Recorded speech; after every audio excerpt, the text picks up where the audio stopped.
And hello, we are live. Welcome in everybody to episode 39 of Community D&D on Arvin Elrond's channel with the Shadow Crew in our Waterdeep Dragon Heist campaign. Uh, I am your host and the DM for this evening, Shadowed Mage, he, him pronouns. And I was watching our intro video. Um, and it seems all kind of like fantasy and epic and really cool, and then it has that transition into like the GTA thing. I'm just thinking, like this really was like a harbinger of like the entire vibe of this Oh yeah, campaign. 100%. If you expected anything less, you're crazy. hmm From the group that brought you reverse mugging. That's right. Yeah. And hoarse voices. And Horse voices. I'm gonna goo you. I'm gonna goo you. When I made the video, I figured it was kind of a perfect encapsulation of our campaign because it's try hard until it all devolves into a joke. Yep. I think that pretty much perfectly encompasses what we do here.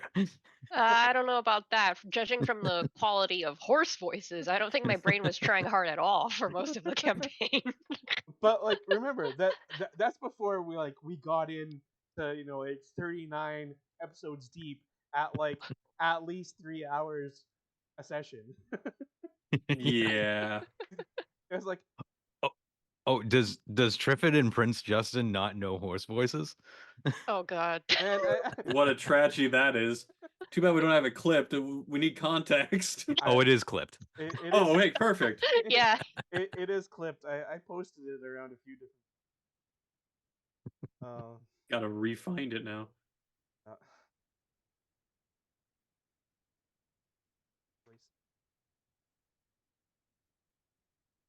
Yeah, well, I won't explain. I'll just let the clip explain. Yeah.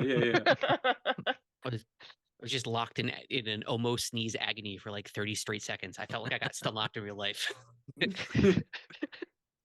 Oh man. It was great. I loved it. yes. So I'm assuming most people here are watching or in chat are familiar with us, but if you're not, yes, this is the Shadow Crew, and I'll have the person to my right on your screens introduce themselves uh, and answer a little get to know you question, which for this time is what is your favorite comfort food? And also remind everybody who their character in our campaign. Yes, indeed. So I am Yoi Gawain Lin, also known as Gubby, he, they pronouns, game and fiction writer, and tonight, as I have for the past 38 nights in this campaign, I shall be playing Peach Candleheart, a Barn Owl Aarakocra Echo Knight fighter who loves his father very, very much, and who, in the previous session, executed a masterful deal with a naked man that makes the party very uneasy, including himself. um, and as to answer the question, my favorite comfort food, I would have to say, in terms of a meal, it would have to be one of my mother's herbal soups, just because whenever I Can't go feel wrong with sick, that. I want to go with that. Whenever I feel hungry but my stomach's queasy, I want to go with it. Um, and for a sweet comfort food, so not a meal, um, any kind of hot frothed drink. So like a latte or a hot chocolate that has foam on top, or anything like that I can put marshmallows in to get the soft, spongy bit on top. I just like the texture, so it makes me happy. Great. Okay. Well, thank you, Yoi. Mm-hmm. We'll move along to Hoodie. Please introduce yourself. What is your favorite comfort food? And explain your character. Okay. My name is Hoodie, he, him pronouns. I am playing the adorable, blonde-haired, green-eyed, cherubic Basil Clopperpot, a 37-year-old Lightfoot halfling, alchemist, artificer. A little bit about myself. My favorite hobby between 9 and 10 years old was jumping off a back balcony, which was about 15 feet off the ground. I don't know why. It felt like flying, I guess. My mom found me one day and said, "You can never, ever do this ever again." And I remember crying for like 2 weeks about it. So that's me. Favorite comfort food is hard. So the thing I enjoy the most, my mom wasn't a cook. I'm the cook of the family.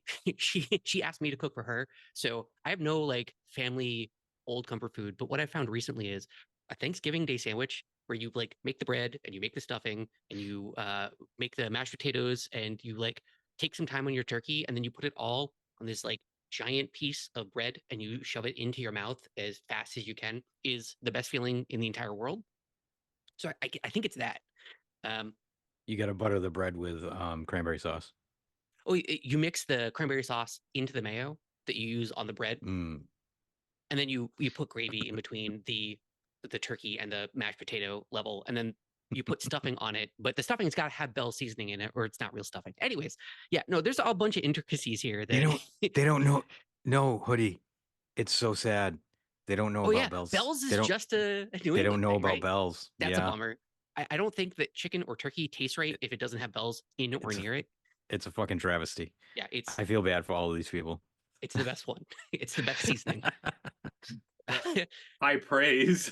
It's basically everything except salt and pepper. And the guy who made Bell's was like, "Yeah, so I was just kind of mixing everything around, and then it tasted really good, but I forgot the salt and pepper, and then I was like, it tastes fine." So it's a great story about how to create a spice mix of just a guy who was playing around with spices. There you go. For sweet, it's probably just like I buy a pack of just like straight up Reese's peanut butter chips, and then I just eat like a little scoop here and there, throughout my week. I think it's that of like I don't eat normally a lot of sweet things anymore. So yeah, I think it's just got to be straight up Reese's peanut butter chips. Not very exciting. Nothing wrong with that. All right. Oh, Trifford says, not sure about having both gravy and cranberry sauce in a sandwich. You'd think it'd be bad. It's but so good. It's so for some reason because it's like they don't hit Sweet and and merge. salty. They just hit each other. Yeah. It's great. sweet and salty. It's just basically what it is. Well, and you're mixing the cranberry sauce with the mayonnaise, so it has a bit more of an emulsification into the sandwich. Can't go wrong. It's all good. Admittedly, the first time I ever had a traditional American Thanksgiving dinner, I didn't know that, certain sauces went with certain things. I just kind of put everything together and I was like, this tastes great. It So does. It tastes amazing. yeah, so I've always put gravy with cranberry sauce because it was just there. So I went, oh, I have no idea what that's for. Sure, I'll put it together with the gravy. I had a Friendsgiving where I made Thanksgiving Day balls where it was I wrapped turkey and gravy. I wrapped cranberry sauce and gravy like into turkey through mashed potatoes, and then I deep fried it. It's great. You can't go wrong with the taste. That sounds great. I would love to make it again if I didn't like burn my hands like 1,000 times making it the first Yeah, time. I was about to say, like, deep frying, it seems, I mean, like, it sounds good, but it sounds like it would be a challenge. Yeah, because you gotta like batter it, and then you're trying to get stuffing in there, so you're making the stuffing breadcrumb thing. Mhm. And I'm blind, and hot oil and blindness is bad. Shocker. Who would have guessed? All right. Let's just be happy you don't dip your whole hand in the oil there, right? Yes, I totally didn't do that. Oh, I totally did not do that. it doesn't show. Okay. This week in D&D or real life conversations between party members. Well, thank you, Hoodie. We'll go over the diagonal over to Tilted. Hi, everyone. I'm Tilted, he, him pronouns. I'm a farmer by trade, streamer by night, and tonight I'll be playing a Raven Aarakocra Gloomstalker Ranger of noble lineage known as Cruce Swain. But during the night, I will don my persona, the knight persona of the Aviary. I have to really enunciate that because I know Yui just waits. Sometimes I'm like tempted to just kind of wait just a couple more seconds just to see what happens, and Give it Oh that no, then pause. do it. no, I absolutely wait for you to go for it. I'm just like, But yeah, in terms of comfort foods, so like a snack that I would always go to, especially as a child and a teenager, was goldfish. I know it's like processed crap, but that was just always like my thing. For desserts, honestly, any sort of like mousse or pudding would be fantastic. Love that. And then for an actual meal thing, does it really count as a meal? Thanksgiving, I really like green bean casserole. We have a really good green bean ooh. casserole. It's got nice fried onions in it. It's beautiful. Chef kiss. Do you do like the homemade puddings? Do you mess around with like the skin and stuff like that? Because that's I We not we like do have like my mom tends to make a bunch of those as well. So when I get to indulge in those, it's great. I don't see. I've never had pudding skin, and for some reason, it feels like the grossest thing in the world to me. It like if it's been there for a very long time and the skin is like an If inch thick, if your pudding's then been it's a there for a long time in problem. general, yeah. But like usually if it's just the outer layer, it almost matches like a chewy crust. I don't know how else to describe it. It's good, but I don't think it's a. I'd give it justice by giving that description. There are ways of preventing a skin from forming depending on how you store it. And also, Mm. if you decide to do the thing of, I'm going to put hot butter all over the top, that will keep the skin from forming. But it depends on what pudding you're making. You can just make it Yeah, extra delicious by adding butter. Yeah, that sounds great. yeah. Just throw butter in. Yeah. Well, thank you, Tilted. And we'll go over to Drew. Hey, everybody. I am Drew the Damager, he, him pronouns, and tonight I will be playing the punk rock priestess, Callista Amberblood, the tiefling twilight cleric. And as for comfort food, I would probably say like a good hamburger helper, Yeah. which is funny because when I was dating my wife, she asked me what my favorite thing was that she could make me, and I said hamburger helper, and she was like, "That's like kind of white trash," Yeah, and it's I a was girly like, food I for was like, sure. I got bad news, honey. Look at me. so, so.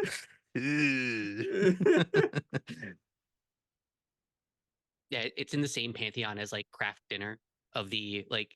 Yeah, I mean, you could make this for real, but you're not going to. So just have this Right. delicious option. Yeah. Mm-hmm. Well, I guess I'll take my turn in answering the comfort food question. Yes. I would have to go with a chicken stew with potato dumplings. Oh yeah. Ooh, that's good. Like that's the kind of thing where it's like if I'm like stuck at home on a winter day and it's like blizzarding out or something, like that's what I would crave. Very hearty for that kind of weather too. So Mm-hmm. makes sense. I made chicken and dumplings last year, and I had it for like an entire week, and I did not get sick of it. It's like a perfect food. But yeah, I mean, also just like pizza and breadsticks. I mean, yeah, Yeah, you you can't go wrong with that. Yeah. So guys, It's the traditional Dungeons and Dragons toolkit, you know. You got to have some pizza and breadsticks. Yeah. I have some bad news. I've done some tests, and I'm starting to get reactions to gluten, and so I can't eat pizzas anymore. Oh, that Yeah, no, sucks. I don't know how to take it. I'm it's Oh really sad. Oh. So instead of getting a pizza recently, I got just a cheeseburger sub instead because there's less bread in the sub. I'm gonna I'm gonna probably have to wean myself off of bread at some point, but man, I'm gonna fight that so hard. Mm. feel But so I bad because it's not like you enjoy all the initially pizza. started with that. it's transitioned into it. It's like, Yeah. why must you take it away from me? Same thing happened with cheese and onions, and it's like, come on, another Oh thing. I man, can't. yeah. Uh, Onions, losing out on onions. There's so many dishes that use onions. Mhm. I got tested for. Oh man, you can't have French onion soup anymore. I could never have French onion soup. It's literally got all the bad things for it. Yeah. I've been in the same room as it before getting made, and I got heartburn smelling it. So yeah, no. I got tested for like celiac and or like a gluten intolerance before. Turns out I don't have that. I just have IBS with a bunch of trigger foods. Oh. Oh man. Aw. Yeah, But that wait, sucks. that could be hopeful for me. This could be a hopeful. Man, I Other could than switch that- over to IBS instead. Woo! Okay, I understand the proposition doesn't sound great. If it means I can have pizza and not potentially kill myself in the process, yeah, dude. 100%. And it also turns out that like taking a probiotic and like some vitamin B12 helps mitigate. Doesn't like entirely help, but it helps mitigate some of the IBS problems. So Yeah, all the gut flora. Mhm. It's good stuff. I stopped taking B12 recently. Mm. well, how about we get into what everybody's here for? Ha ha ha ha. So we're I not thought it gonna was talk about us and our IBS? beautiful personalities. Yeah. Well, I mean, and our horse voices. Yeah. Tilted, you do bring up a good point because really, what is everyone here for except for, in actuality, us? It's true. But Now we're gonna watch as one of our teammates gets completely controlled by the DM. Mhm, mhm. Yeah. Yeah. Yeah. Nothing wrong here. Don't look at the guy behind the mirror. Or the curtain, or what have you. I don't care. All right. So who remembers what happened last time? Well, we finally got out of that horrible house filled with Yes. eyeballs, so that was great. We saved everyone, pretty much. Yeah, we actually succeeded in saving everybody. The dungeon in which you had a parade of NPCs following you. It was great. Yes. And you got out, luckily without running into the Xanathar himself. Mhm. Yeah, that would have been pretty bad. That would have been pretty bad. Yeah, we were all out on everything. That would have been, we're dropping the bodies we have and we're running, guys. Right, Yeah. yeah. But like you did kill his mind flare, and you took Yep. out like his one, like another one of his main people, the dwarf, and like all of his magic dwarves. And We so- filled the spawning pool with mayonnaise and Yeah. poison, so that was great. And then I lit it on fire for good measure. Hmm That guy's gonna be really upset with us. Well, What? they never saw us, so Well, We can't say that with certainty. that's true. That's true. I mean, that whole place was a bunch of eyeballs. You gotta think that one of them was some sort of scrying eye. That's true. That's true. Very true. Oh, we kidnapped his clown, so His- that's pretty true. cool. his jester. Yeah. Our perfect, deep gnome jester. Yes. Who's actually a Floyd. secret gourmand. Because he promptly Yeah. began to judge every single thing we He gave him needs to eat. underdark mushrooms and everything he eats. Absolutely the craziest choice for him to come out of eternal servitude to be like, I don't know, this food really isn't hitting it for me. Eternal saviors. It's fine, I guess. Yeah. Two of the people that Thank we you for helped saving me out- from eternal captivity and torture. But, you know, Your food's crap. I don't really like ham sandwiches, personally. Oh, so you guys don't use salt to cook with here, huh? Like, it was that type of shade. Mhm. Yeah. So you got out. Mhm. Yeah, we helped two drow get out as well. Mhm. And they seem to be more of the traditional kind of drow, judging by some comments they made about boats. Yeah, but they seem nice enough. They didn't kill anyone in their sleep. So that was cool. Mhm. Yeah. And they're currently living in our cellar. Yeah, they Always a didn't get bonus. flayed, so that was nice. Yes, Um, nice. And Peach had an encounter with Zardoz Zord. Oh yeah. That was an but experience. for the record, that was not Peach's fault because he was full on intending to deliver the horrible criminal to Jallister, but Jallister had to drink himself into a stupor. Dallister And has Peach a was- lot going on. Yeah, Peach Does doesn't he? care about that.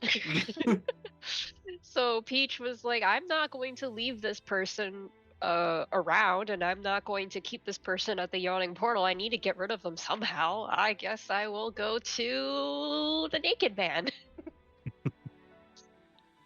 Oh, I guess since Peach told the naked man everything, the naked man knows that there are 2 drow in our basement now, huh? Mhm. So does my dad, because that was one of the favors that he gave the Mhm. horrible person to him for. Like, How could yeah. you have done this? Please tell my dad everything. Peach is just so great at making deals. The only one to reverse deal himself. It's a However, reverse mugging. This was a reverse I'll give you negotiation. 5,000 gold. I just want a letter to my dad. but I did get a minor favor out of him, so that was nice. You talked yourself down from a major favor to a minor favor. Let's be clear here. Yeah, of course. But also, I was not about to have Peach leave there with a great deal, because let's be real, he's 3 years old and not exactly a genius. It was just funny, the whole exchange. I thought you kept saying that the hoarse voices was the pinnacle of your D&D campaign here. I think that exchange was the high point. I Yeah, try. I straight up stopped typing notes when that scene started happening, and I never went back to typing notes. I got You fully distracted. stun-locked our note taker, Joy. How's that feel? Feels good, was- feels good. I was looking for the thing that you said last time because I thought I wrote it down. It was the highlight that I had last time because it was such a great line that summarized the entire encounter. Oh, was it when I was telling him who kidnapped the criminal? And I said, I'll give you a hint. Oh. It was the Xanathar. I can give you a hint as to who they are. It was the Xanathar. It's the perfect setup and payoff immediately.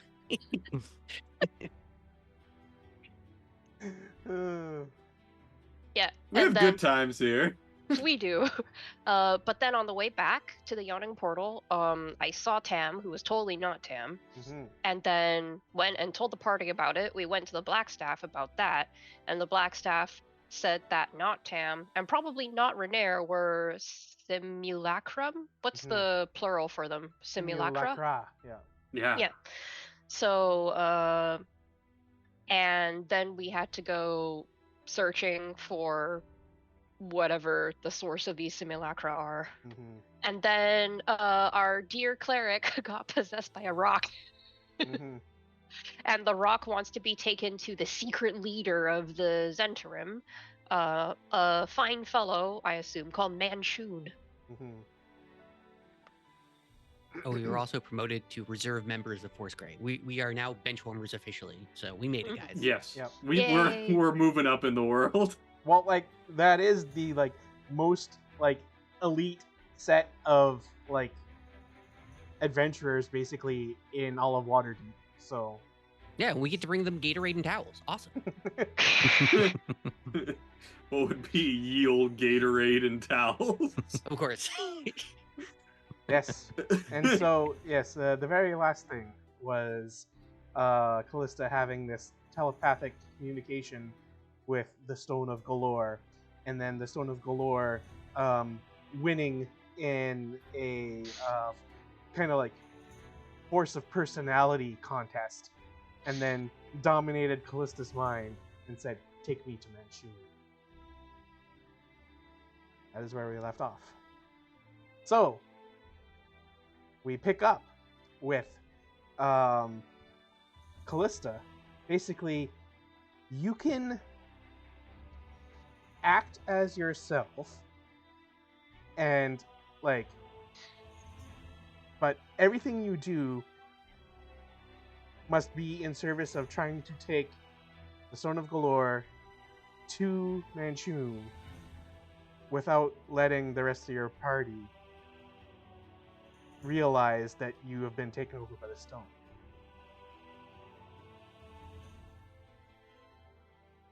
Callista, are you okay there? Yeah, how you feeling? There is a nasty customer that lives inside this stone.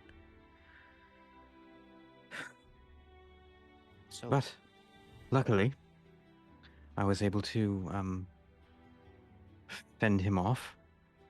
But I did get some information from him. Oh, great. Yes, we must go see the leader of the Zentarum. Oh, did Be- did the horrible rock say which leader?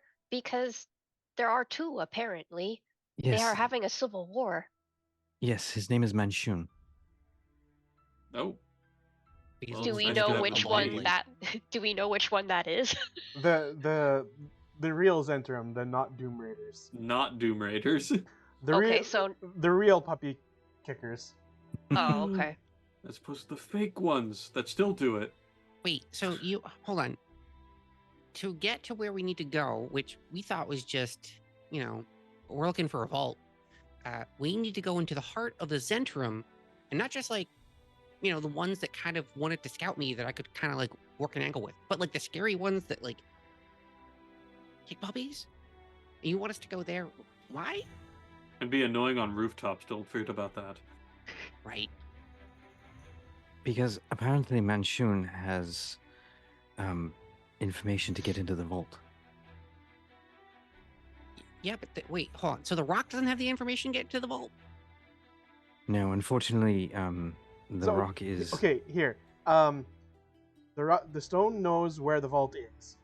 So what you should tell them is that Manchun knows or has one of the keys, so that and also that in your telepathic communication that the stone would be able to deduce that Manchun would be the reason as to why Peach saw Tam, and you also had the encounter with Not Renair. Mhm. Yes, the creature that lives in this stone is very cryptic. Oh, but Well- you got the information, so that's great. You can, you don't have to attune to it anymore. We can go get it removed right now if you want. Why would I do that? Well, you already got the information, and it's a weird aberration. Why would you keep it Yes, around? but unfortunately, I don't have all of the information. Yeah, but you got all the stuff. We go to Manchun, we torture him, because Like you and, do. we just kind of, we can go him up, get the info, get out of there. I think the stone is still holding back some information. Like it lied to you, or No, I don't think he lied to me. is it just kind of being coy, or what's going on? Yes, more like that.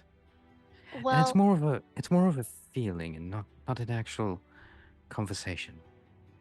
well, if it is being Hmm. coy, what we could do is be coy back to it and unattune you, and then we can go to Manchun and beat the absolute living daylights out of him, and then after that is done, we can reattune to the stone.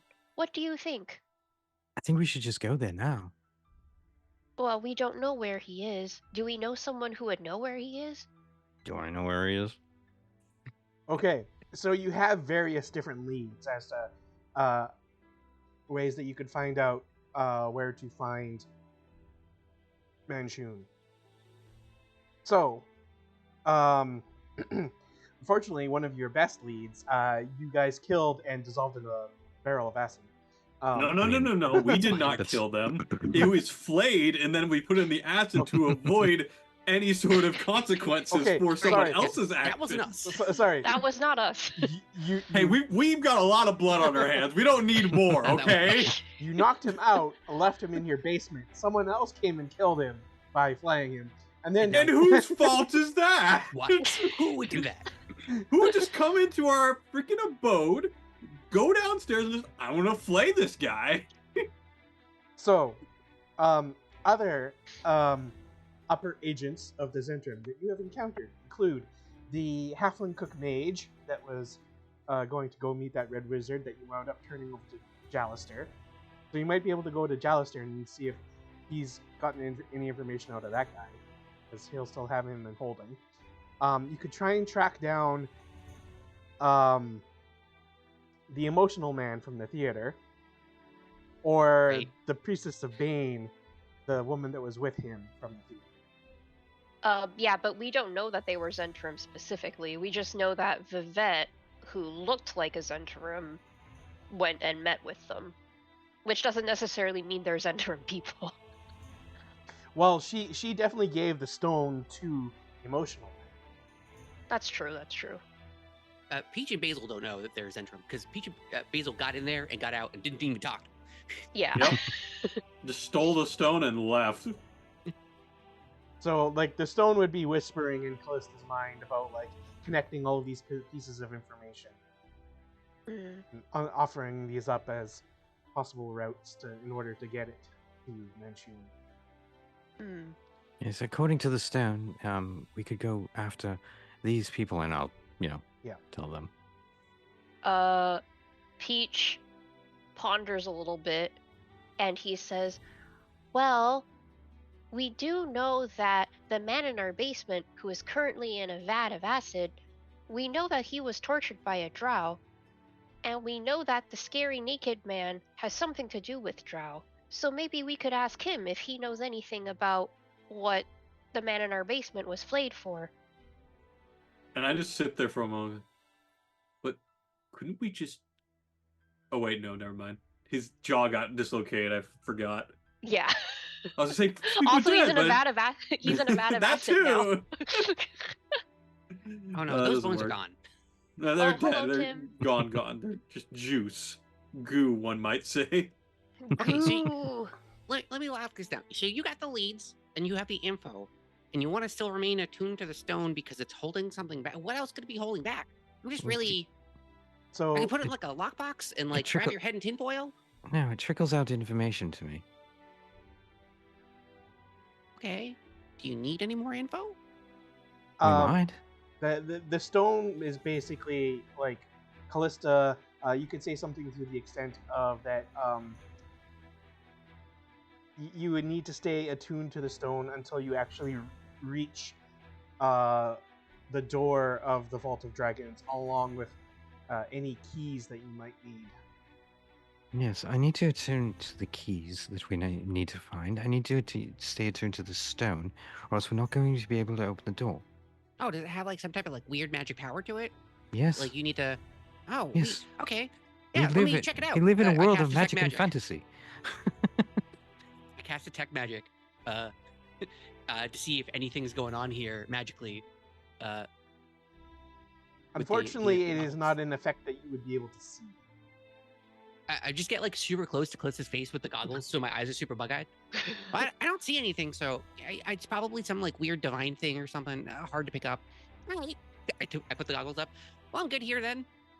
Also, Drew, could you make 2 rolls for me? Each roll Sure. percentile. Oh, Ooh. what could this be? Callista What could drops it dead be immediately. now? Oh man, I don't even have. Don't those. touch that snow. Hold on. Wait a minute. Here we go. We got a 46 and a 43. Okay, 46. While attuned to the Stone of Galore, you have resistance against force damage. Ooh. Nice. And then Oh, the DM giveth and the DM taketh away. What is it now? the 43 Yeah, I believe there is a plus-minus angle when it comes to the stone. Makes sense, makes sense. It is super cursed.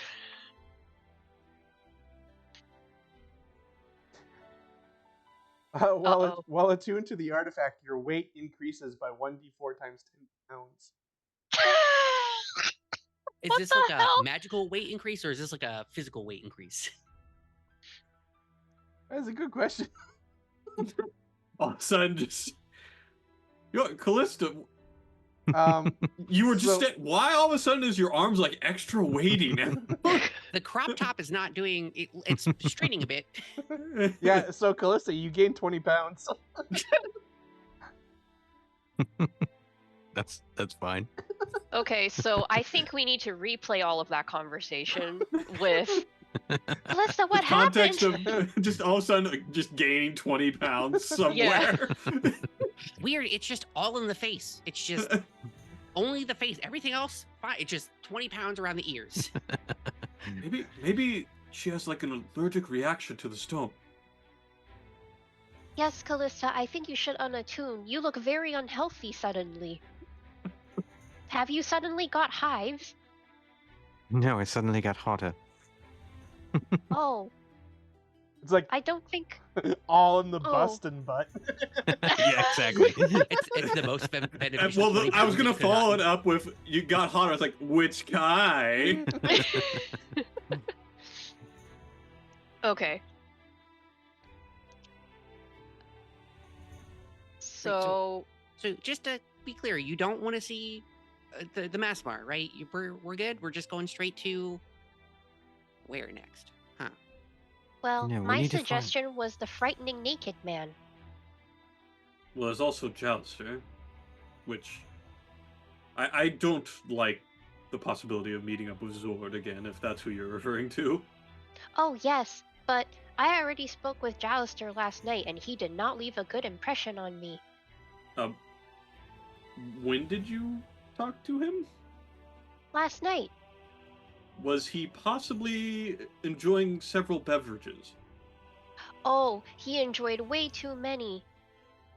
Yes, people do tend to lose their mental faculties when they do drink a lot. Well, I Maybe was not except for impressed. Callista, but you know, that's different. He passed out on the counter and drooled. I was not impressed. So he's a bit of a sloppy drunk, okay, noted. Okay, it's only 20 pounds, Shadow. Let's step back here a bit. It's not that insane. Calm down. If you're trying to say it's like, oh, 10 pounds distributed between the two, it would not make that much of a difference.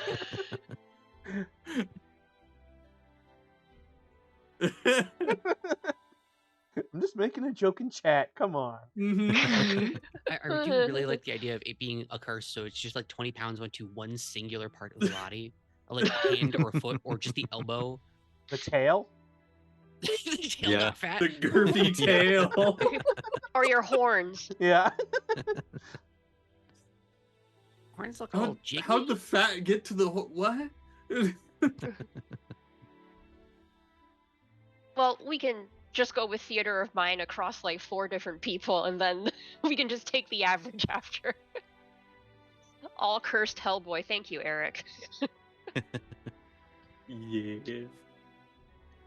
So, I want to go ahead and check with Jalister first before we go to Zord. I'm not saying we can't. I just don't trust that man as much as I can throw him. Which isn't very much, because I only have a strength of 12, but you know. Was Very Rainier well, also then. at the yawning portal? Renair? I Yeah. did not see Renair. Hmm. And I just- also, Jalister said that Renair seems to be missing. Yeah, see, that's the thing I'm worried about. We should check in on like Rainier's whereabouts because we saw the bad guy Rainier, and so it's probably not the real one. I don't think. Very well then, let us go there. Okay. So we're going to Jalister, just want to make sure we're good. The The yawning yawning portal. portal. Very Yes, good. we're going to the outer portal, but we're going to see Jalister. Mhm. Suddenly,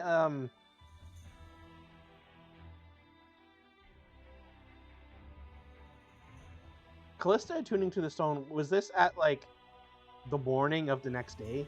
Yeah, it was the Okay. first Yeah, thing we, we did in the like, morning.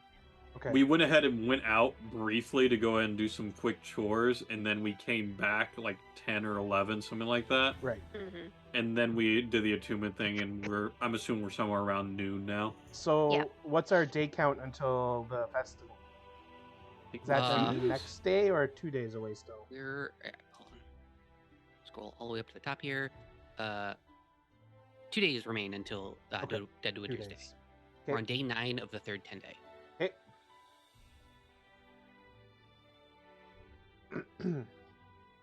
All right. Just want to make note, it's 29 days game time, 39 days our group's D&D. I was listening to Worlds Beyond Number today, and they were like, "It's been 3 years, and we've done 30 in-game days." Okay, great. I'm good. I believe actually the number of in-game days is higher than that. Right, because there's like the first We did 10 a day or time something. skip, yeah. So we're 1-to-1, guys. Pretty much, actually, I think. Yeah. Because I think we did a 10-day, no, we did 4 days of a time skip. Yeah.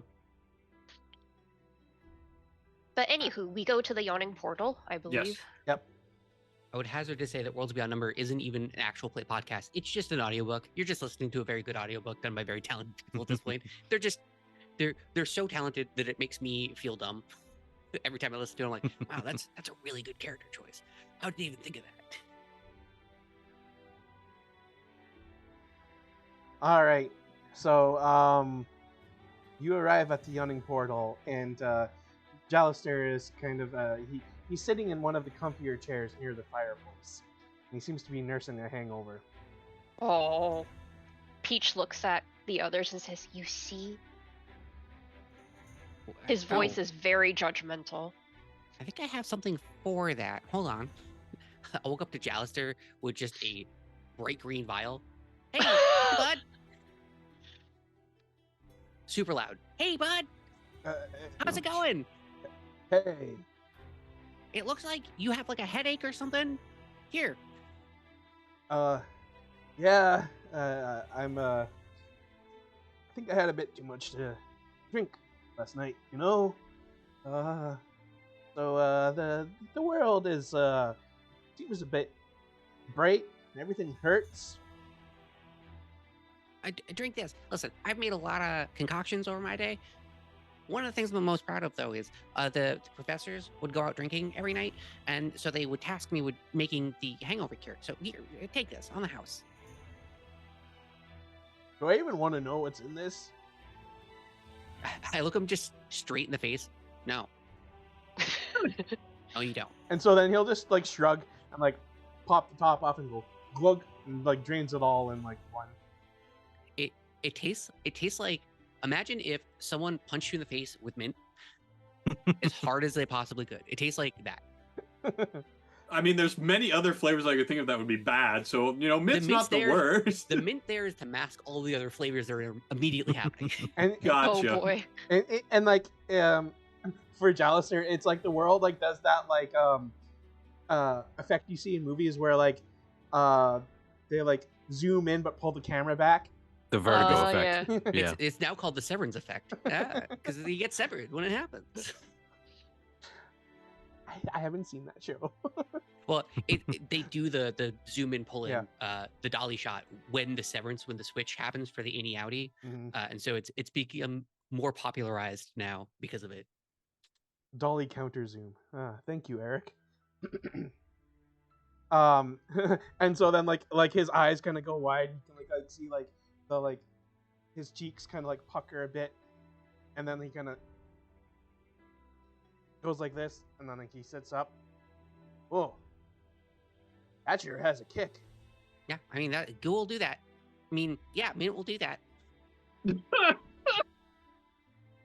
I'm just going to ignore what you said. Probably for the best. So, what brings you folks here today? Well, we are I looking mean, for Manchun. Assuming that. What did you say? We are looking for Manshun. We believe that he is the one who has. Did you learn that name? His just looks at Callista. Oh, We get around a lot. Yeah. Yes, we know a lot of things. Yeah, we do. I mean, we're all over the town. We're constantly helping people. It's only natural that certain names come into our purview. He is one of the most wanted figures, basically, along the entire Sword Coast, if not across the most part of Western Faerun. He's a dangerous, dangerous wizard. And So if it sounds like he it's a good idea to get rid of him. is in Waterdeep, we are all fucked. Oh, well. Okay, I mean, he is in Waterdeep, I guess. Once again, just looks up at Callista with questioning eyes. well, We have reason to believe that he is here in Waterdeep. Yes. and This is probably bad news. well, and probably he is the one who is responsible for kidnapping Renair, because you said that it seemed as though Zentarum had broken into Renair's house, and then, not long later, we saw a creature that was not Renair but looked like Renair trying to assault us.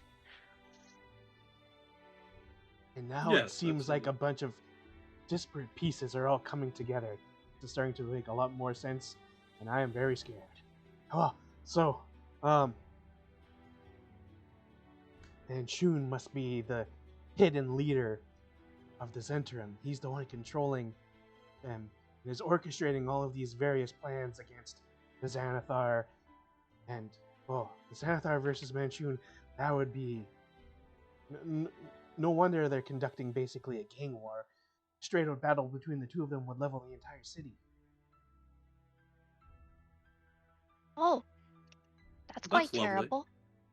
Yes, that's very sad. Anyway, where could we find him? The reason he's asking is because we believe we have left a certain personage with you to be interrogated before. That was from the Zentrum, and he might have some leads. Oh, the halfling in the apron. Yes, that one. We did beat him up quite badly. You didn't tell her that I stole her boots and cape, right?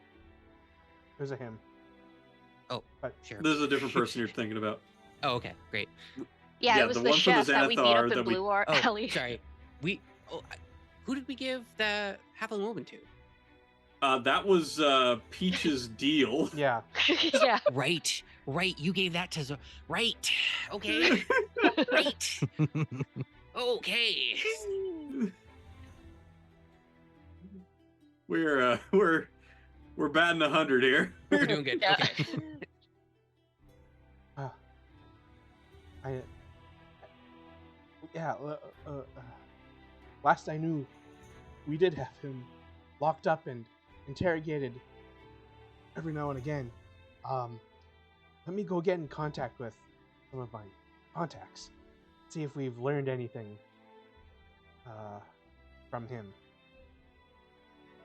Before you go, Jalister, the Doom Raiders, right? They've been warring against their own. They're like a disparate branch of the Zentrum. Are they because of this like Manchun guy? Because we get in their good graces and force them to like, because bad guys fight bad guys. It's always good.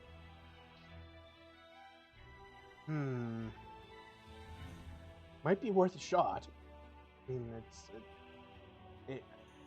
the Doom Raiders certainly, like they are kind of like this splinter faction from the Zentrum, as far as I know.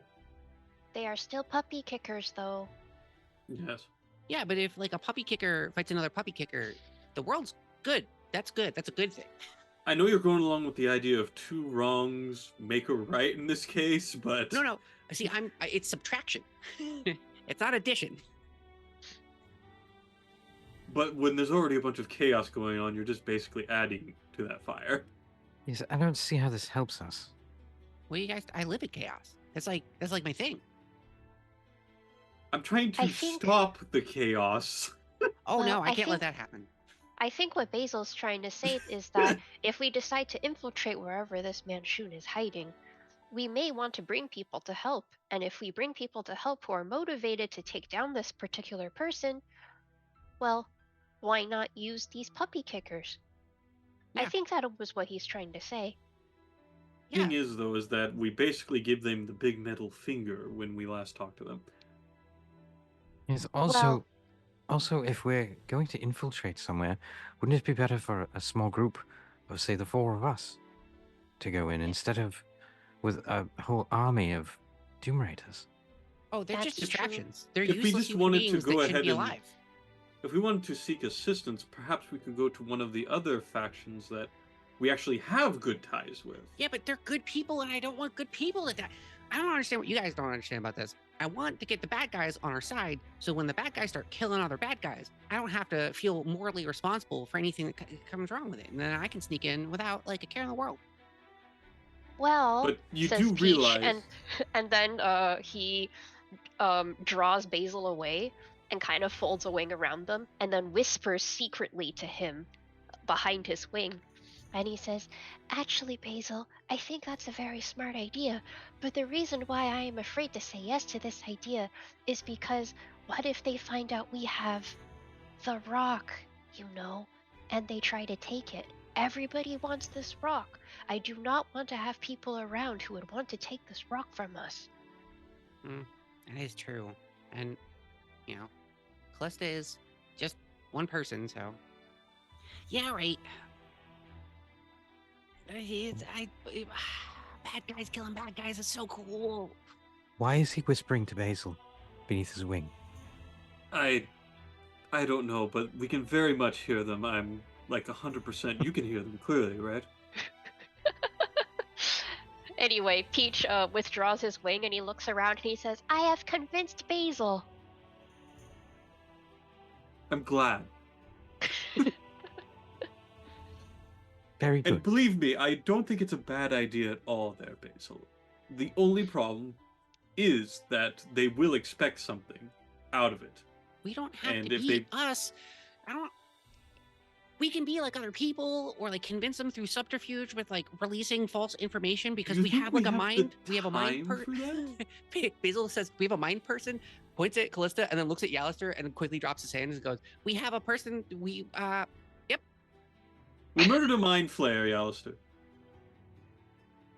You want to see its head? Uh,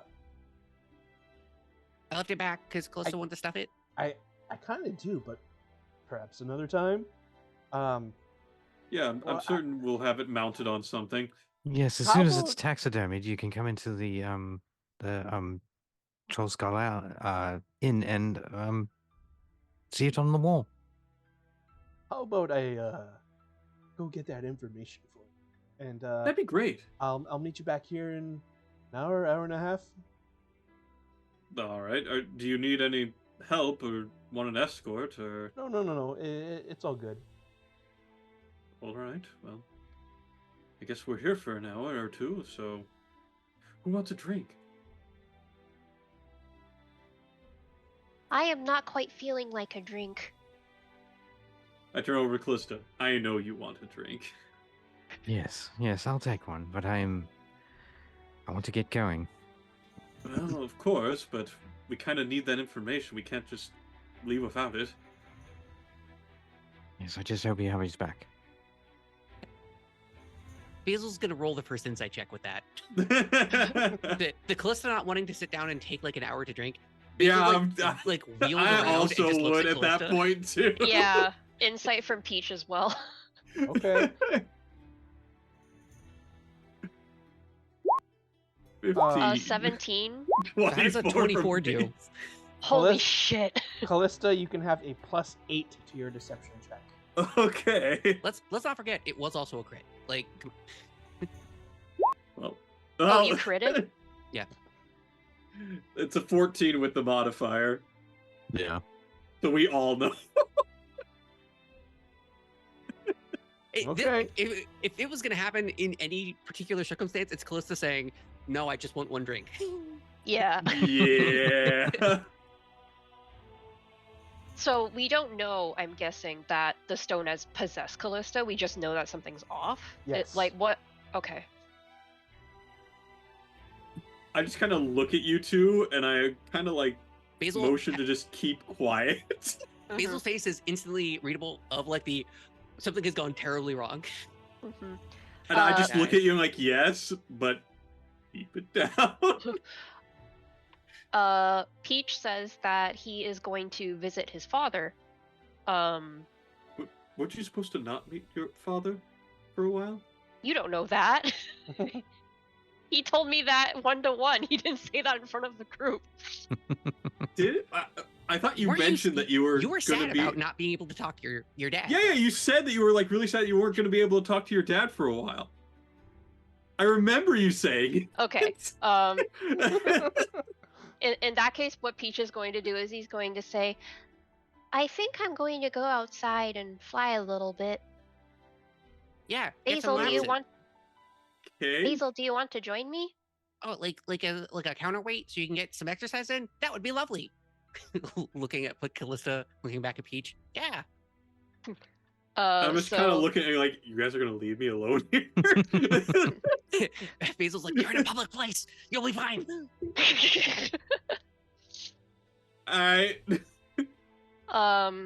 So they go outside, and what Peach does is he kind of spins his head around, and he says, Basil, I'm about to enact some great subterfuge. Okay, I cannot wait for this. I absolutely have to see what this is. I'm so glad you asked me to come. Lead the way. And what Peach does is, okay, what's closest? Is the Sea Maiden's Fair closest, or is my father's place closest? Your father's place is closer. Okay. So Peach is going to fly or walk, depending on the weather. With on Basil. the way though, Basil will say, you said that your dad, like, there was like a thing or something where you couldn't like talk to him. Wait, he never said that I couldn't talk to him. That is true. And that is kind of why I brought you along. Yeah, I could go in and I could like wheel and deal or something for you, so you don't have to like, you can still have the, yeah, Father, I'm doing it. I don't have to throw off the yoke of oppression. Basil imprints a little bit of his own parentage here. Throw off the yoke of oppression. I don't need you to run my bank account and iron my clothes for me and make me breakfast every day and then tell me what to eat and think and wear. I don't need any of that, Dad. No, thank you. Yes, I live in your big house with all of your money. And yes, Mom contributes a lot to that too. And yes, you guys got me the scholarship, but I don't need that, Dad. Is that what you're thinking?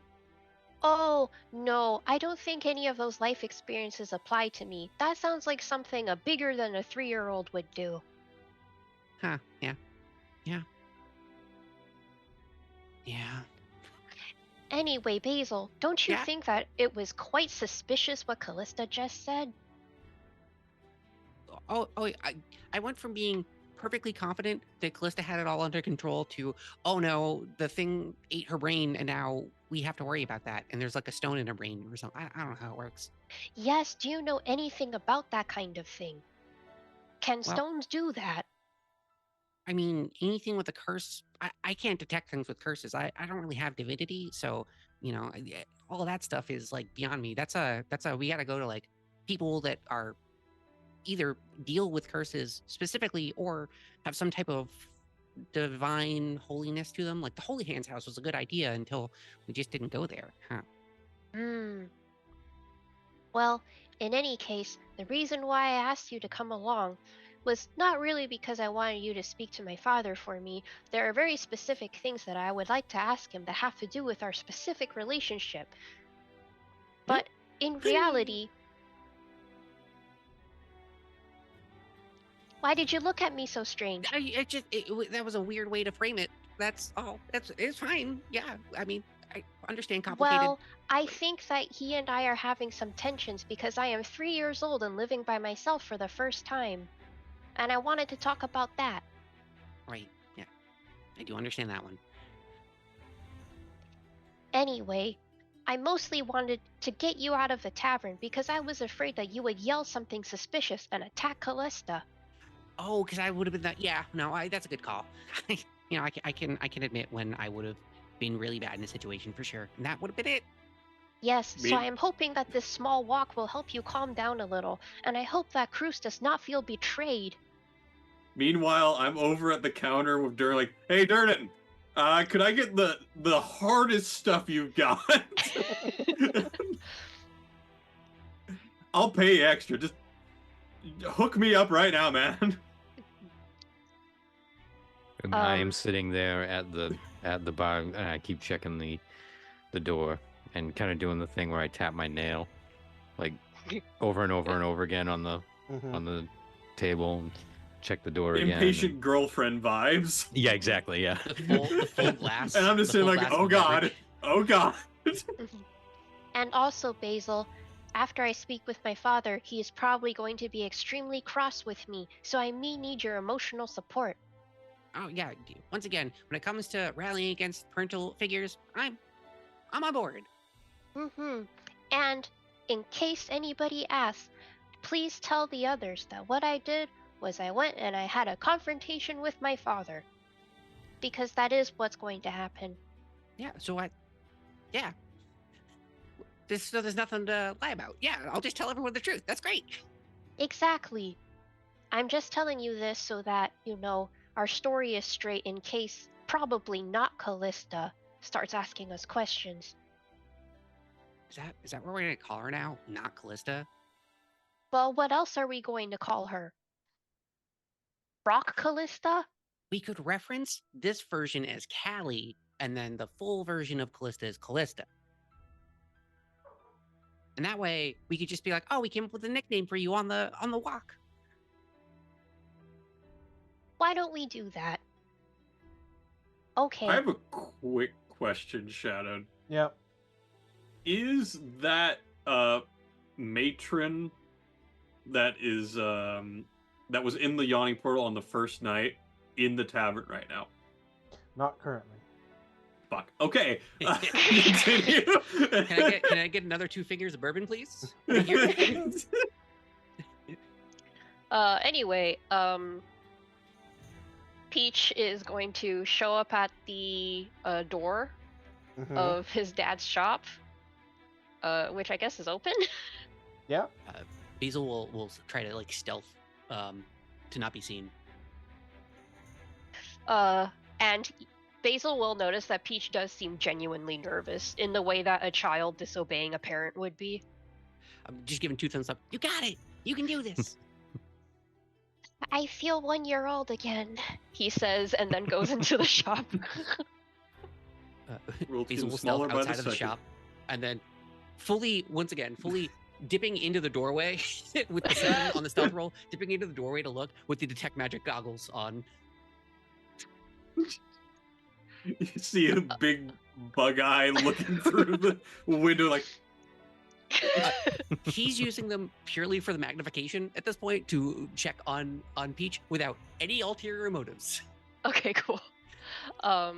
So how's my dad? How's the shop? Are people in there? Do I need to sequester him to speak with him or something? Yeah, he's busy with a customer. Peach shows up looking very 1-year-old in his 3-year-old body and goes, in a clearly ashamed way. And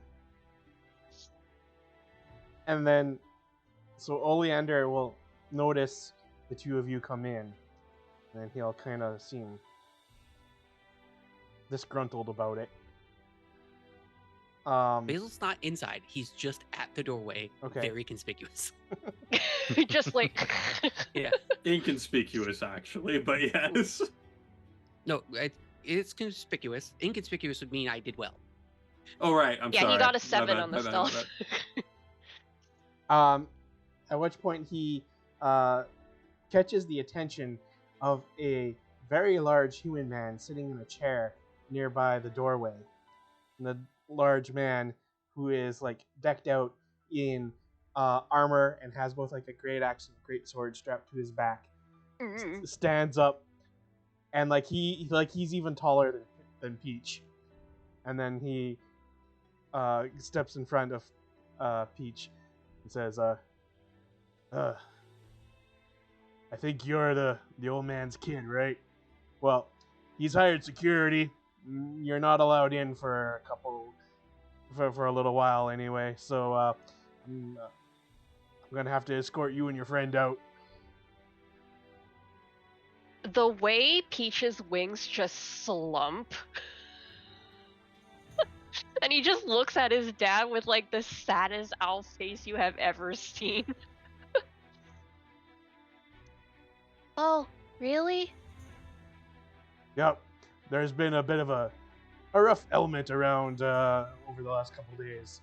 So he's hired me, and he's also given me a list of certain individuals to watch out for. And unfortunately, you're on the list, but I think it's more out of safety for yourself rather than about him.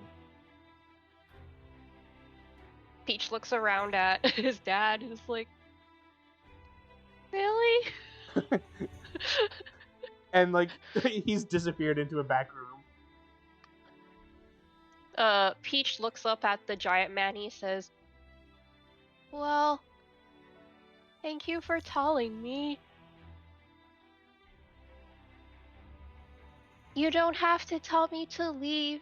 I am entering a deep depression.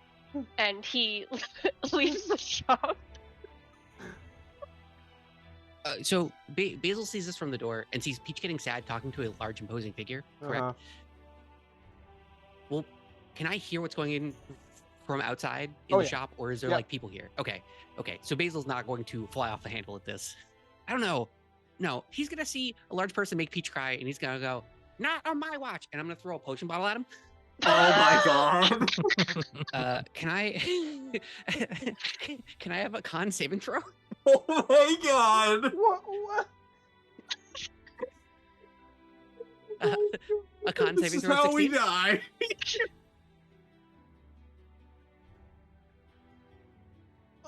Okay. It's nothing bad. It's nothing terrible. Shadow was not figuring this was happening. It's nothing terrible. He just thought it was gonna be a one-off thing. Like, that's fine. They won't be here long. Oh god! He got a 9. Okay. It's the spell enlarge reduce. He immediately shrinks below Peach's height. Don't look down on my friend! I yell as he's starting to shrink, and his armor is like kind of like getting chunky for him now. Peach freezes in the midst of his oncoming depression. He sees this happening. His head immediately snaps around to where his dad disappeared, sees his dad is not coming out, and he says, I'm very sorry, goodbye, and then like immediately runs out of the shop, grabs Basil up under his arm, and starts sprinting. You can't let people talk to you like that. Any parental figure enacting any type of force against their son or daughter or child in general, it really sets something off inside of me, a fire I can't ever extinguish. So that guy's now just like 2 feet shorter for like 8 hours or something. And he's just like walking around like this. Oh, I'm sorry. It is concentration only up to a minute. It's not anything fun. Like 8 hours. I imagine it wears off the moment you get out of range.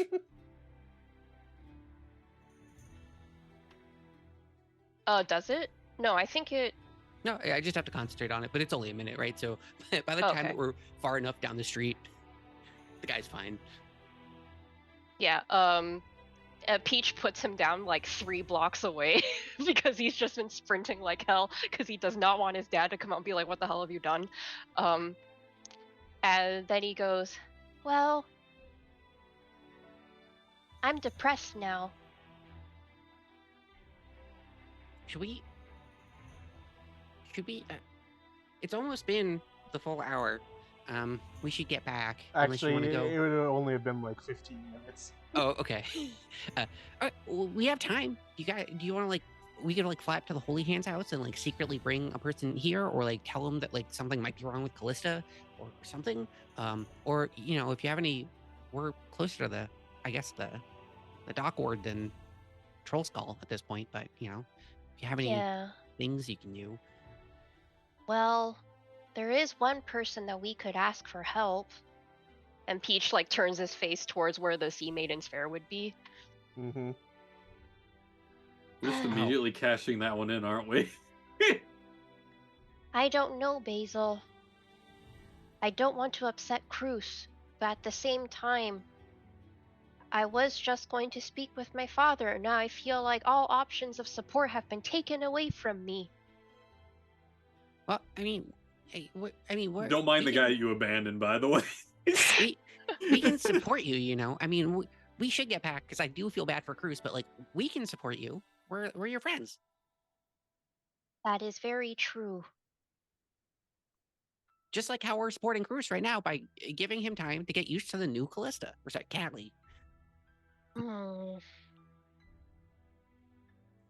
Well, the thing is that I still do not trust Jalister to give us good information, so I do want to ask if the captain happens to know anything that the torturer got out of the man in our acid vat. So I was Right. thinking I would go do that. But I do like your idea of sneaking a temple person into the yawning portal to surprise Callie.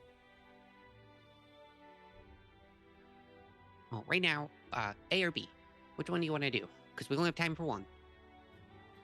What if we split up?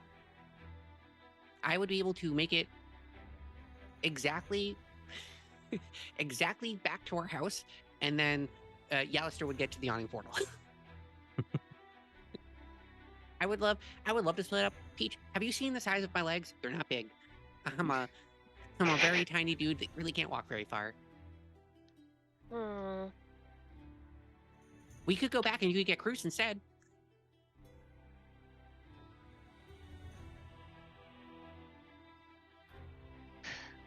I think I would like to proceed to the dock since we are so close.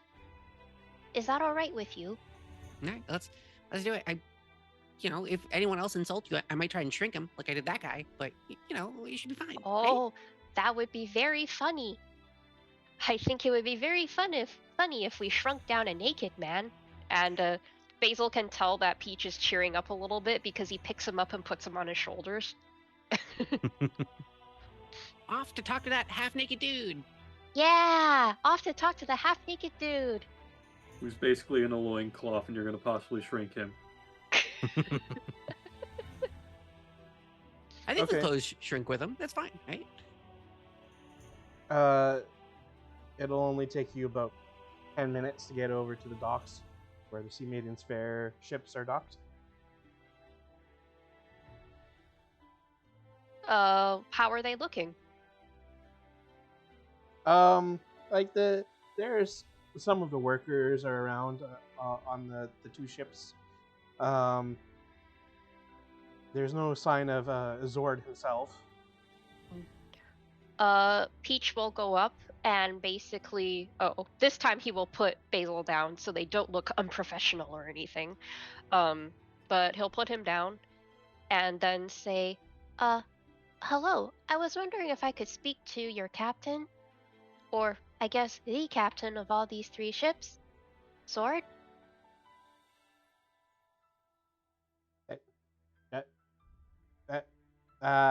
Yeah. Sorry, you're talking to me, and you want to see Captain Zarda Zord. Yes. Well, Do you want a bribe? Does the bribe help here? I don't. I look up at Peach. I don't really use bribes a lot. I just kind of throw money around. Do I bribe you for this? Okay, give me a second, and like the person, like the worker that you're talking to, like runs off and finds like the captain of this ship, and then like he'll like send off like a sending stone off to like Zord. And then like a few minutes later, like the worker like comes back out and he says, he's on his way. Oh, interesting. Oh, I thanks. thought I would have to get in a rowboat again. So, Hold on. Do I bribe after the fact? Is this like tipping, or is this like a you just did it, right? So we're good? So no bribe? No, Brad. Wow. So simple. Hey, you know what? There's super surprised. Refreshing. So how many drinks and tankards of stuff are by Callista right now? Just one. Yeah, it's Oh, it's no. gotta just be the one. I am sweating. If birds She's- could sweat. She's looking very perturbed, very impatient. Mm. Mhm. How many strong drinks, sips of liquor have you gone through, Tilted? I have passed them all over. There's like just a cacophony of all these various drinks and beverages set up right next to Callista. And she's only had one, and I am freaking out. Sorry. Sorry, Cruz. When are they getting back? Is it better now yet? No, it's been about half an hour. Hmm. Would you care to play a game of chess, perhaps, or something, to get your mind off of it? I just want to keep an eye on the door so we know right when Jalster comes back. I just start looking around for the nearest muscular, good-looking guy in the bar.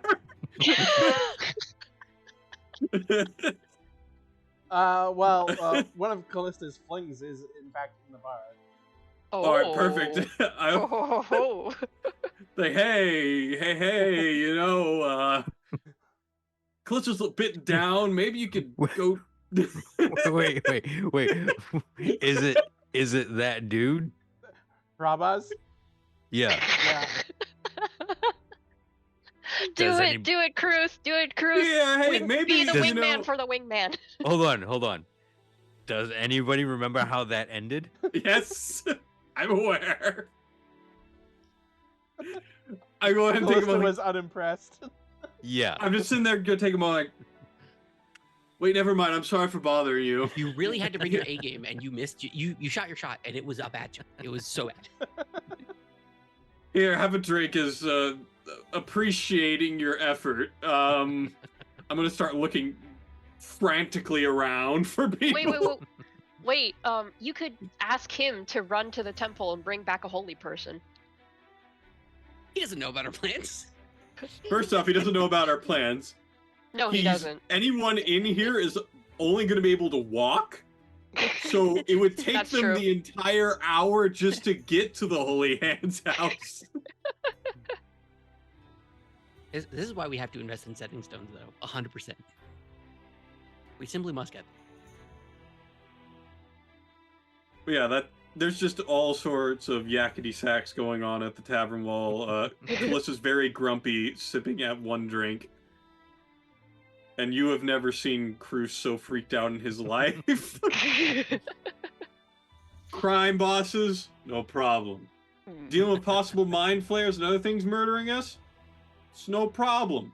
Callista drinking one drink and having no opinions on anything other than that, chaos. Yeah. Just to be clear on the painting of this picture, you walked stone cold faced into a room full of brain dogs and a mind flayer, just Yep. ready to go. You were gunned up and ready. Yep. And this is the one where you're like, I can't do it. I don't think I got it in me. I don't have it in me to mess with any of our own party members like that. You don't understand, Eric. One drink for Callista's sacrilegious. is end times. This is end times material, basically.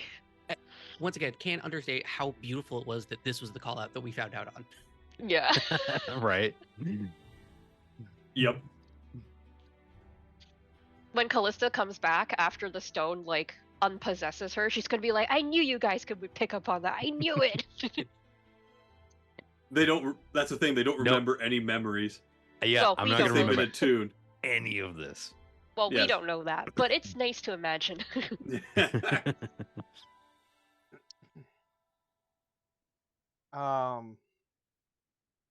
Okay.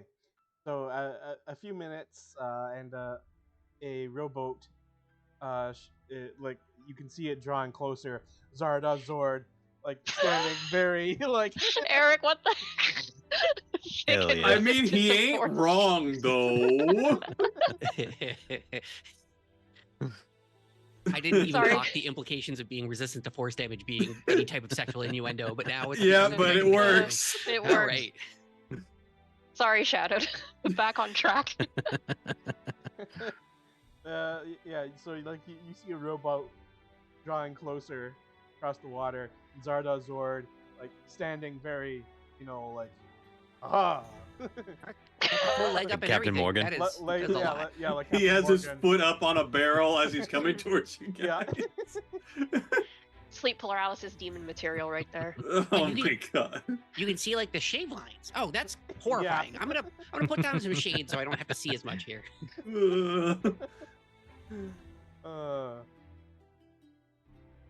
And then it'll arrive at the dock, and he jumps off and lands very light on his feet. Starts immediately strolling towards you. Peach will wave, and he is going to say, perhaps quite pertinently for Zord's benefit, hello, it's so good to see you after such a long time. What are you? Oh, you have a friend with you. Hi. I do. The Uh, shadows really enhance the whole picture, by the way. Very good. So good for you. Well, always a pleasure to do business with you or have a little chat to catch up. Yes. So this is going to be a very strange question, but, to not be incredibly rude about it, there was a drow who flayed somebody in our basement, and there was a drow who said to us that you sent your regards when we were at Grailhun Villa. So we were wondering, perhaps, do you know anything that the flame man might have said to the person who flayed him? Yeah, we're looking for a guy named Manchun, if that helps narrow it down.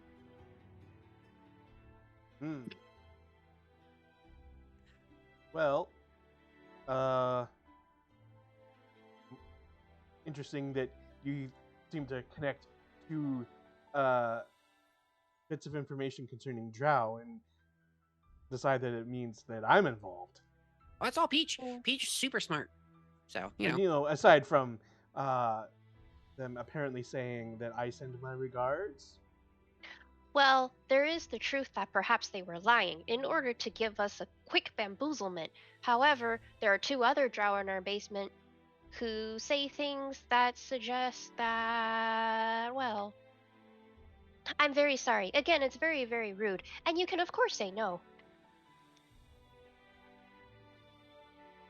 You're looking for information about that may have been divulged by a man who got flayed in your basement. Yes. And, of course, we cannot speak to the man who flayed the man who is in our basement. Dissolved his bones in acid. It was a whole thing. Guys' subtlety is just on another level. This is a most unusual request. Not quite sure how I feel about it. I almost expected you to come and ask me if I learned any information from that person you dropped off last night. I immediately turn and look at Peach. Really?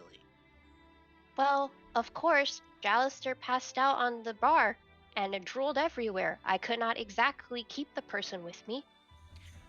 Basil looks back at Zord. So you're the person that has the high-ranking Zentrum agent, the lady I stole the boots and the cloak from?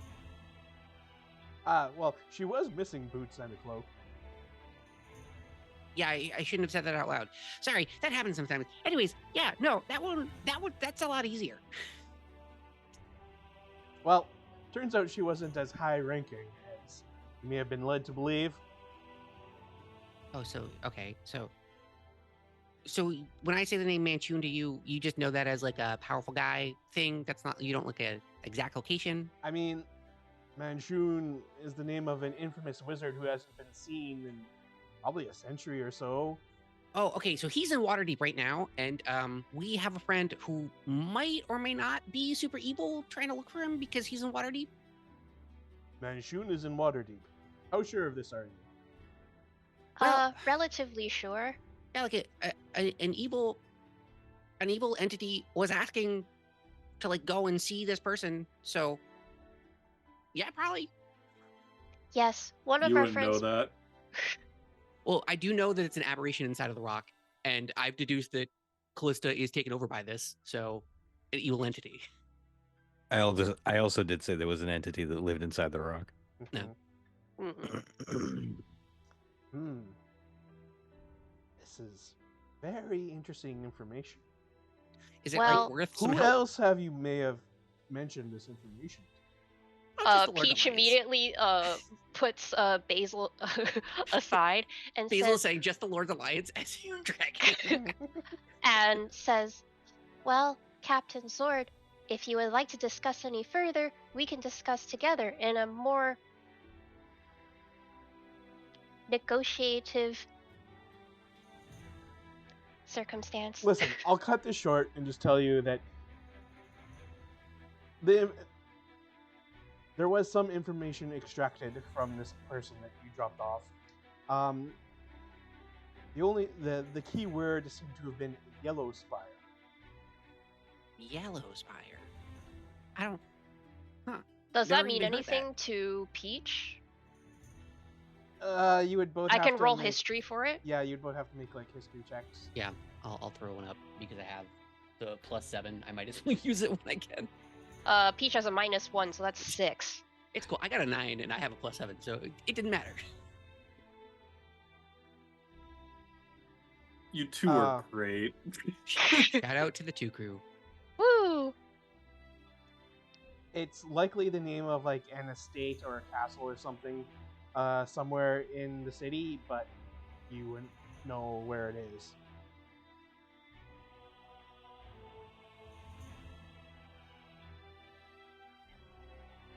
Okay, all right, so something about Yellow Spire. That must be maybe an entrance to their base because we know their base is underground. This sucks. Peach, can I just go back to bed? Well, I suppose we can return.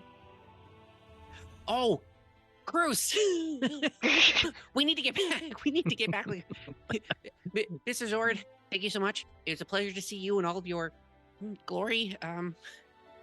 It has been a lot for a short person, let me tell you. Looking up at it has been an entirely different. Okay, we have to go.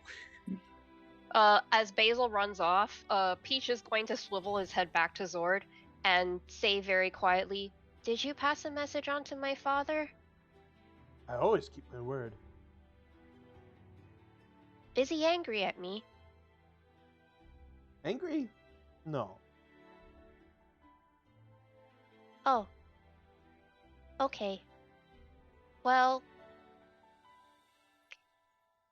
I might be calling on your favor sometime soon, depending on whatever happens with this Manchun business.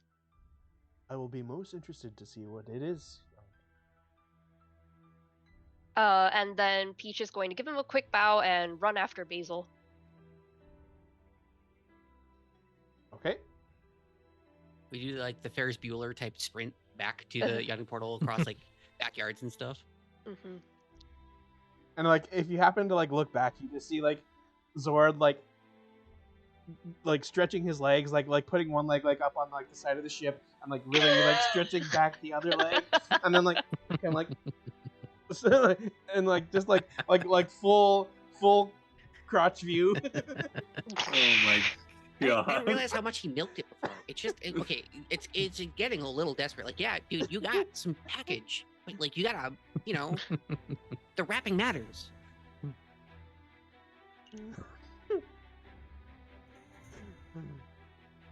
That little addition, why not? Mm-hmm. Yeah, well, we'll sprint back with all haste to the Yawning Portal to help Cruz out. Where do we find you guys? You literally just see me over at the bar next to Callista, and I'm just kind of like, I see you guys coming in and just wide eye, like.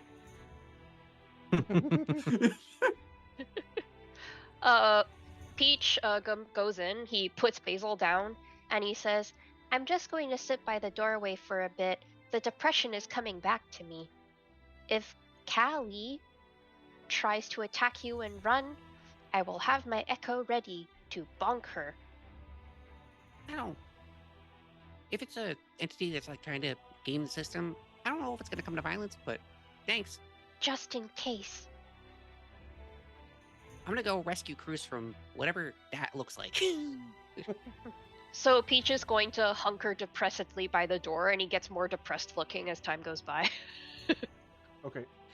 I'll hop up next to Callista on the other side and look at Cruz and go, yeah, the talks didn't go well. Peach is like super depressed about it. So, we're just going to let him chill out for a while. I'm just wanting to pull you aside right now and talk to you. Put a hand on Callista's shoulder. So how's it going? You look a little anxious here. Yes, I'm just waiting for Jallister to get back. He said it would only be an hour, and it's been an hour and 5 minutes. It's been 45 minutes. It seems like longer than that. How? I go ahead and go over to you, Basil, like, can I have a word with you? Oh, yeah, sure, Cruz. What's up? Like, go We ahead can and talk take right you here in front of my good friend. Oh, okay. Yeah, no, we can Yeah, go there. no. We need to have a word. Sure. Keep an eye on the door. Let me know if Jallister comes in. Yes, of course. I go and pull him aside. Like, did you bring so any priests to deal with this? So we talked about it. Basil, no, if I do not hear the words that we got someone coming, I So- don't know what I'm going to do with you right now. we talked about it. We, we understand that Callie is currently, and so we went to talk to Peach's dad first, but she didn't go good. I shrunk a man. That's cool, right?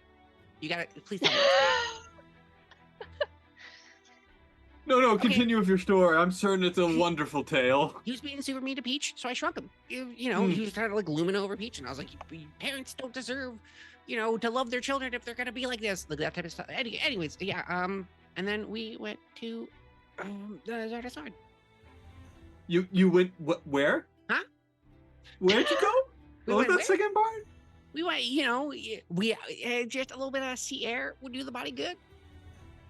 You went to see Zord, Yeah, even though I told you both not to. he was super And on nice. If it's anything, top of that, there's a desperate situation literally right in front of us, and you decided not to get anyone to help deal with it.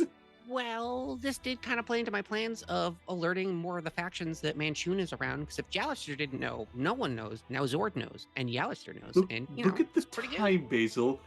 Jallister's going to be here any minute. We don't have the time to do that. I already did it. We already. What do you mean Zord you already already knows. did it?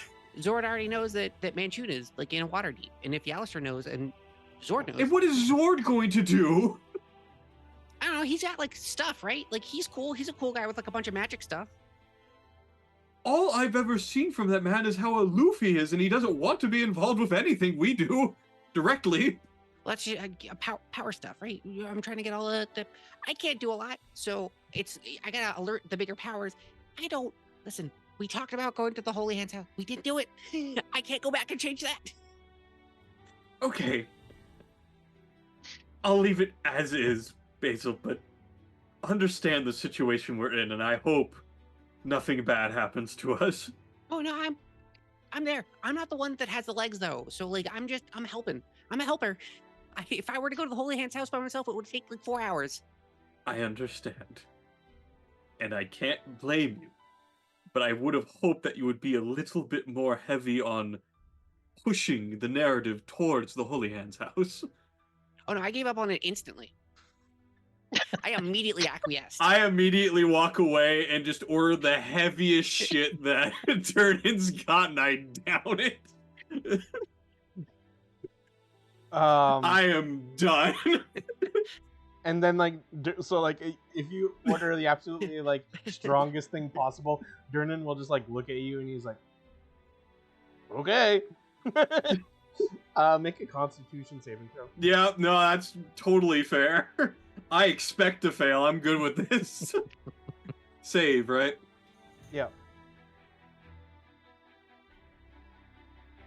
It's a 12.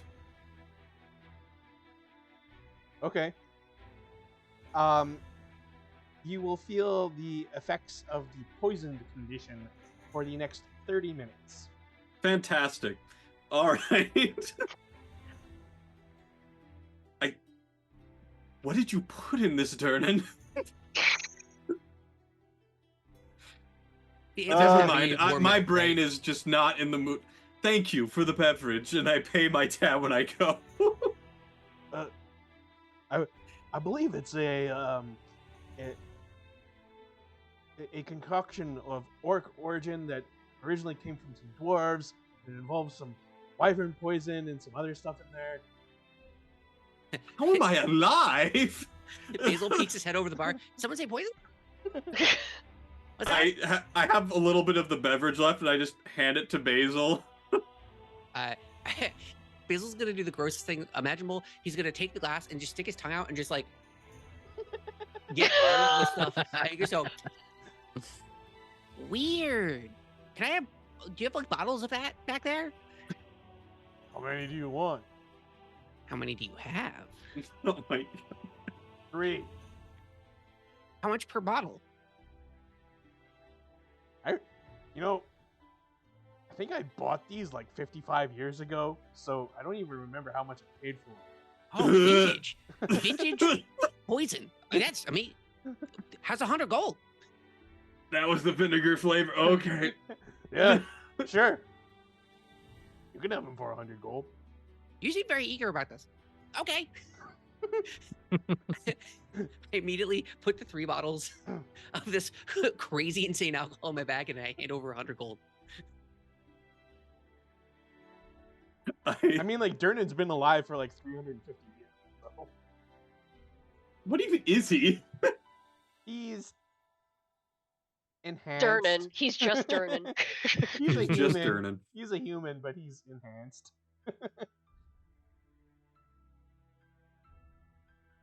Yep, I'm just gonna leave that. Do you need like, are you interested in like liquors that could potentially poison people, made from poison? Because like, I don't know, we could. Listen, I'm not gonna say I've been working on something, but I have been working on something. And anyway, let us take our break. And remember, everybody, that a break for us is a break for you. So go to the bathroom, have a snack, drink some water, gird yourself for the rest of existence, and we shall see you back here very shortly. Yes. All right. Take care, everybody. We'll be back in a few minutes. See you soon. Bye.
And we're back.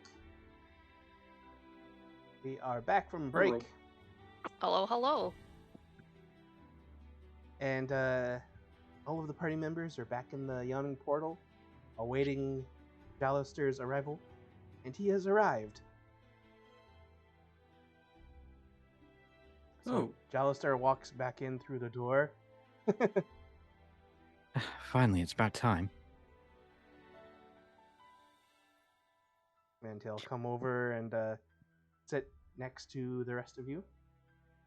What did When you he comes find in through out? the door, Peach will follow him because he was standing by the door and just kind of like sit depressedly on like a stool and kind of fold his arms around his knees.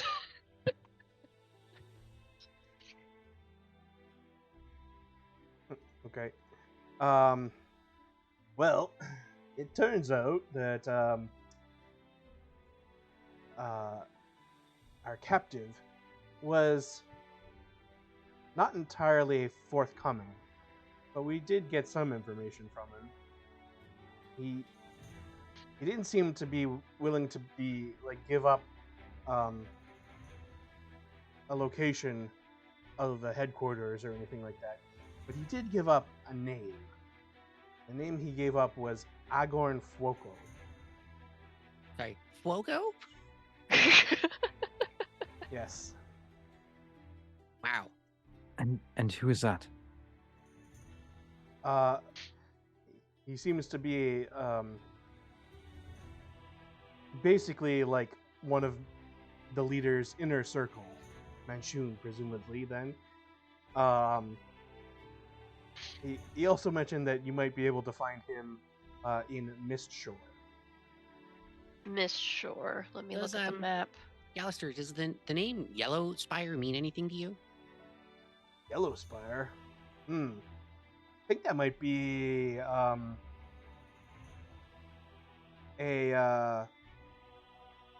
abandoned tower in the castle ward. An abandoned tower in the castle ward.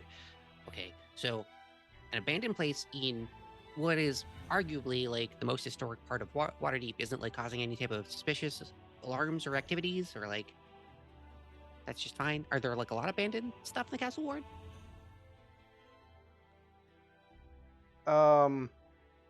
Well, that was also kind of like where the abandoned estate that he led you to find the Xanathar Guild was Yeah, I was Castle about Ward. to say. Huh. Okay.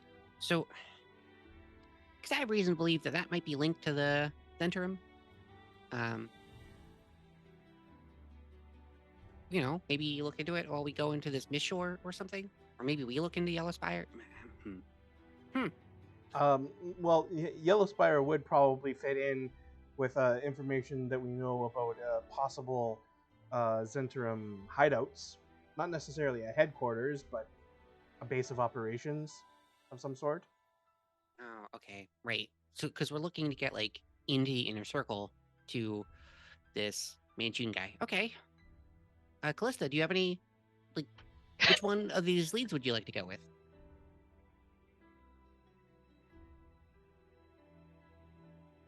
Maybe the Mistshore one.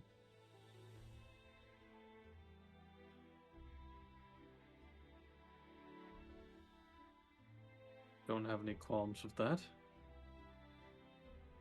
Yeah, Where exactly is Mistshore? they're probably about equal distances away from the Yawning Portal.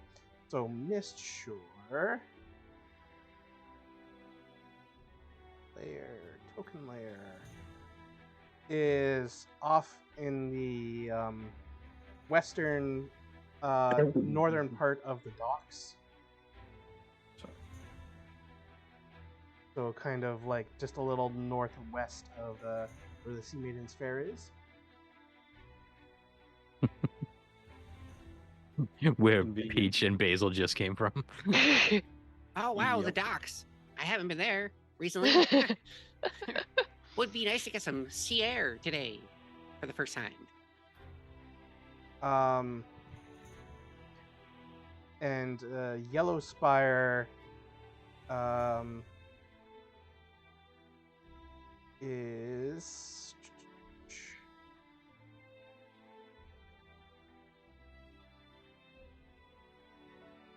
around here in the castle.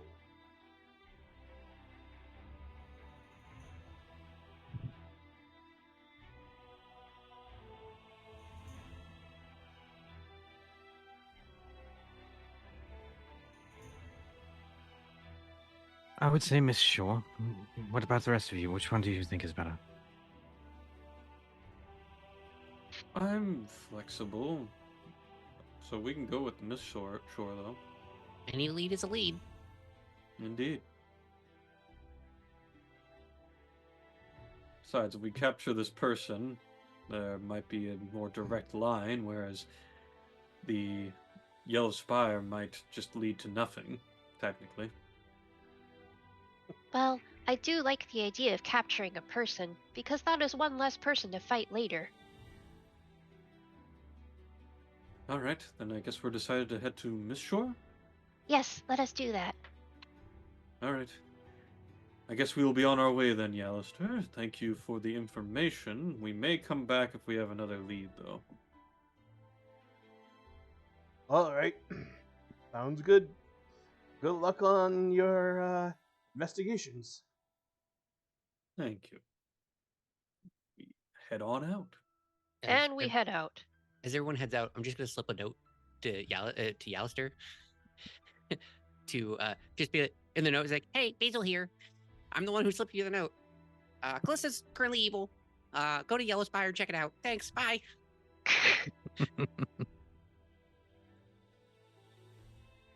Okay.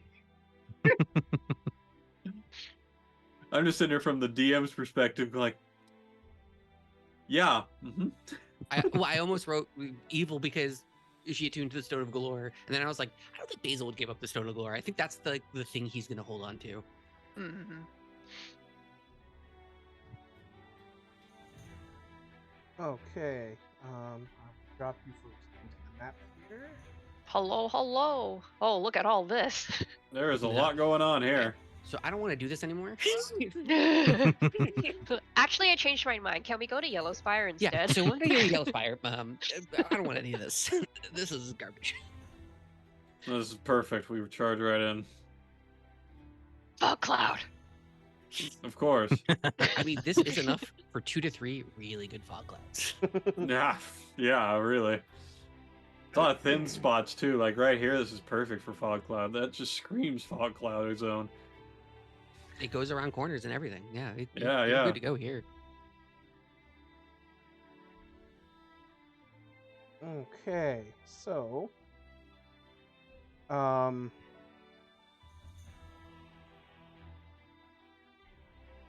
when you arrive at the edge of this neighborhood known as Miss Shore, you see a familiar-looking carriage with a repaired window. Oh my Oh. god. Peach swivels his head really slowly to Basil and says, I think I know who we are looking for. I wonder if his name was Cuoco. Yes, I am wondering that as well. Really could have nipped this one in the bud pretty early, huh? Oh, I think we may have closed that route very early. Knowing us, we would have beaten him to death. Oh yeah, no, I would have poisoned. I would have poisoned him alive. And yeah, so like there's this carriage and like the horse like at the that was like leading the carriage is like is stamping its foot impatiently in the snow, and there's this woman here who's kind of like a little bit more actually inside this neighborhood or whatever, who seems to be the driver, and she seems to be standing around waiting impatiently. We're like passing her on the way here. Mm-hmm. Peach is going to see the stamping horse and reach into the bag of holding and pull out, I guess, an apple from the feast that Zord gave us, and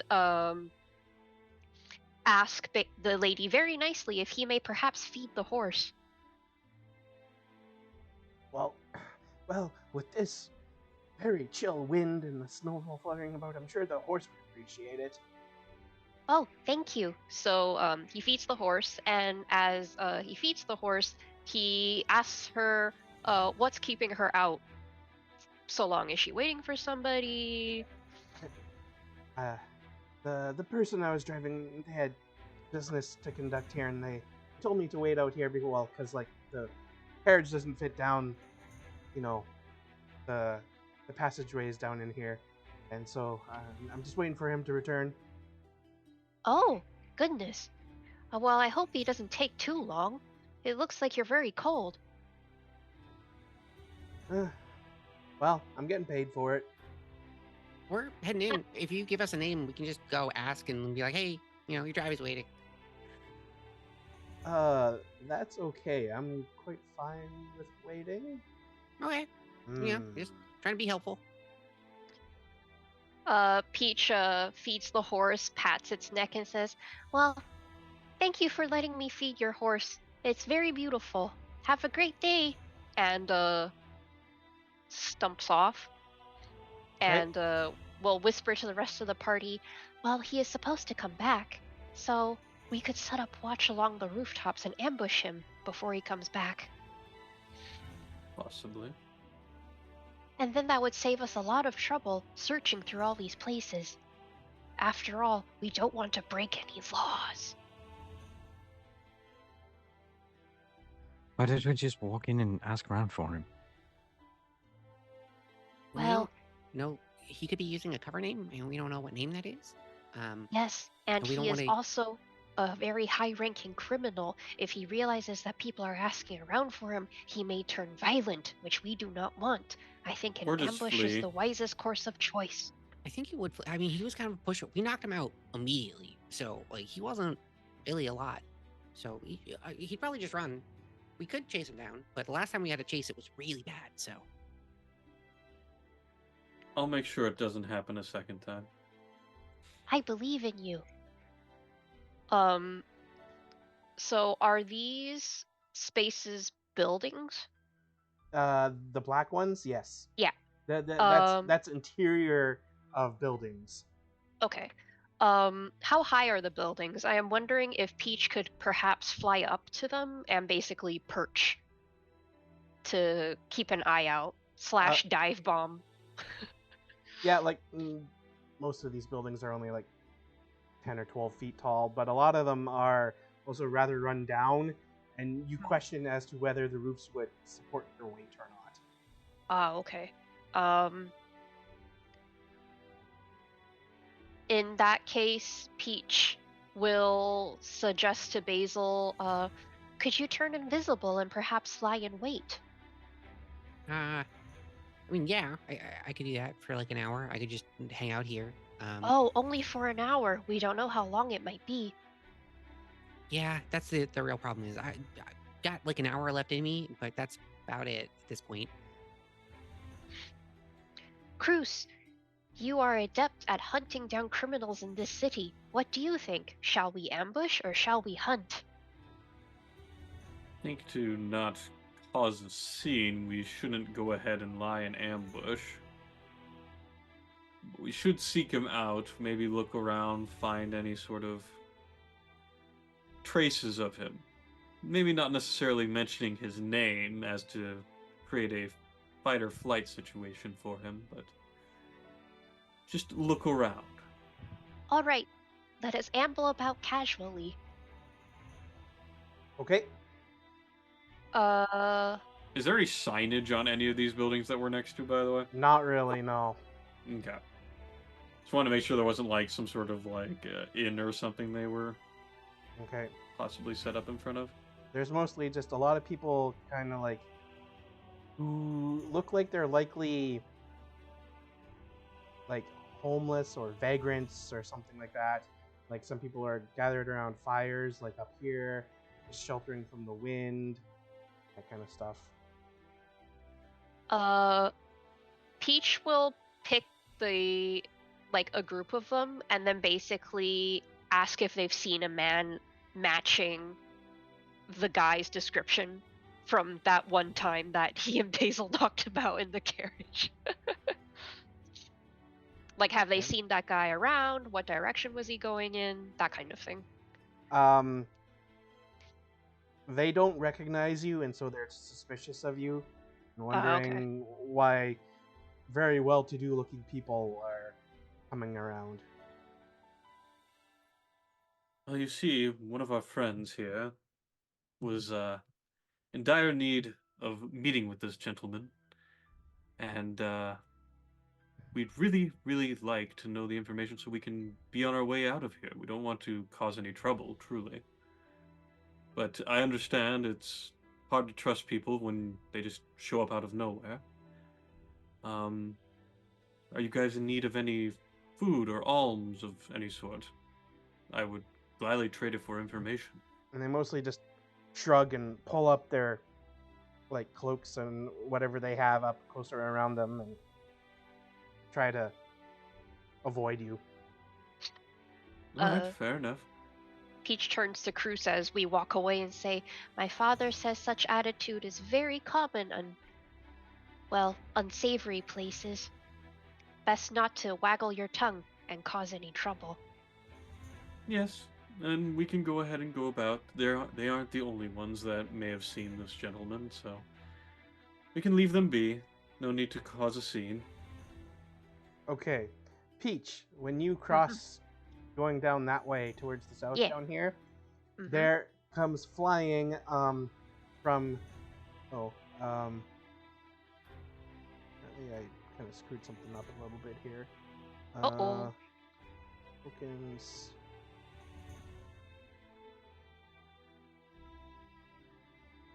There we go.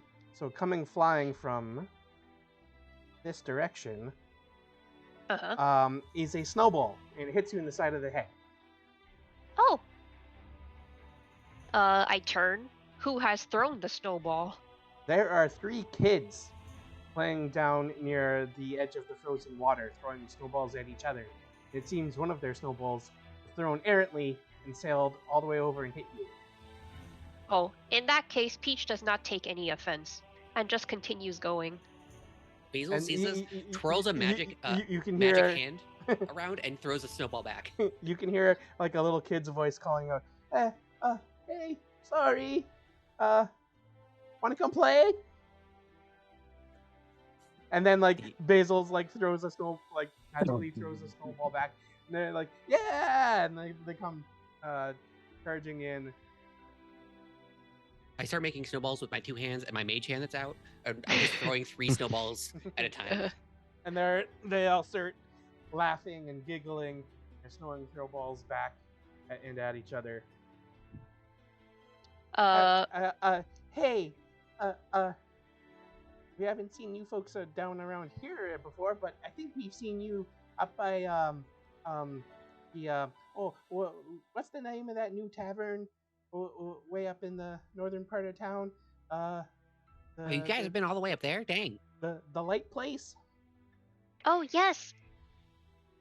Oh man, we get all over. Well, if you get all over, perhaps you have seen things all over. Is that correct? Oh, we ain't no snitches.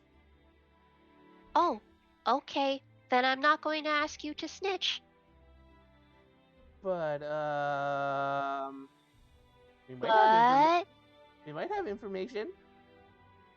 How's free food once a day sound? Hi, so I'm Nat, and this is Squidly, and that's Jenks. Well, hello, You hear- Nat Squidly and Jenks. You hear Basil go, "It's all about the bribes." Peach immediately asks them about Agorn. Also, we heard that your place, are you actually from the Strange Light place? We see you around there pretty often. Anyway, we heard that there's going to be like some big festival happening there, around there for Dead Winter Day in a couple days. Yes. We were planning on sneaking in to get some of the free food anyway. So You can just come. You don't need to. Also, we can just feed you once a day. That's fine. We have enough overhead to feed, a bunch of people once a day. So don't worry about it. Yes, we go on many adventures, but we do own the tavern up there. So you're down here looking for someone. Yes, indeed. And Peach gives a description of the guy from the carriage, because after all, he may be using a fake name. Oh, yeah. I think we saw him come by. He was going down that way, the way you were heading. Oh, did you see where he go? Well, we were busy playing snowballs. Oh, that's okay. Could you But if you're gonna he seems to, like maybe come by this area like maybe every 10 day or so. if you're gonna keep playing snowballs here, if you see him come back and you haven't seen us come back, can you like cause a commotion or something? Yes, could you hit him with as many snowballs as you can? You got it. And Peach gives each of them a gold coin and says, "Make them the most painful snowballs." Oh, maybe we should be using some of the ice from down by the docks. Yeah. That would be wonderful. Thank you so much. We You would guys love want- to give you free food. Yeah, do you want food now also? I'll take anything you can give us. I give them each a turkey leg. Oh, this is amazing. Hey. I'm over here and then I look towards the ones that didn't help us. Yeah, it is amazing, isn't it?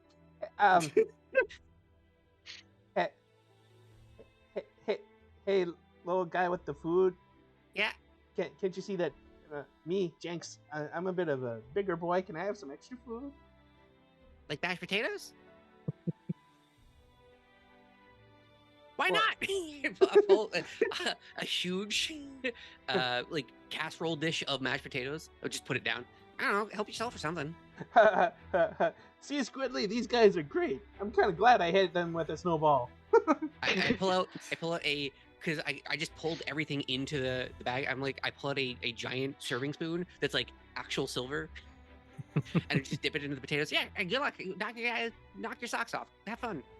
By the way, it wasn't an accident. Squidly dared me to throw the snowball. Well, you are very lucky You that my snitch! What? Well,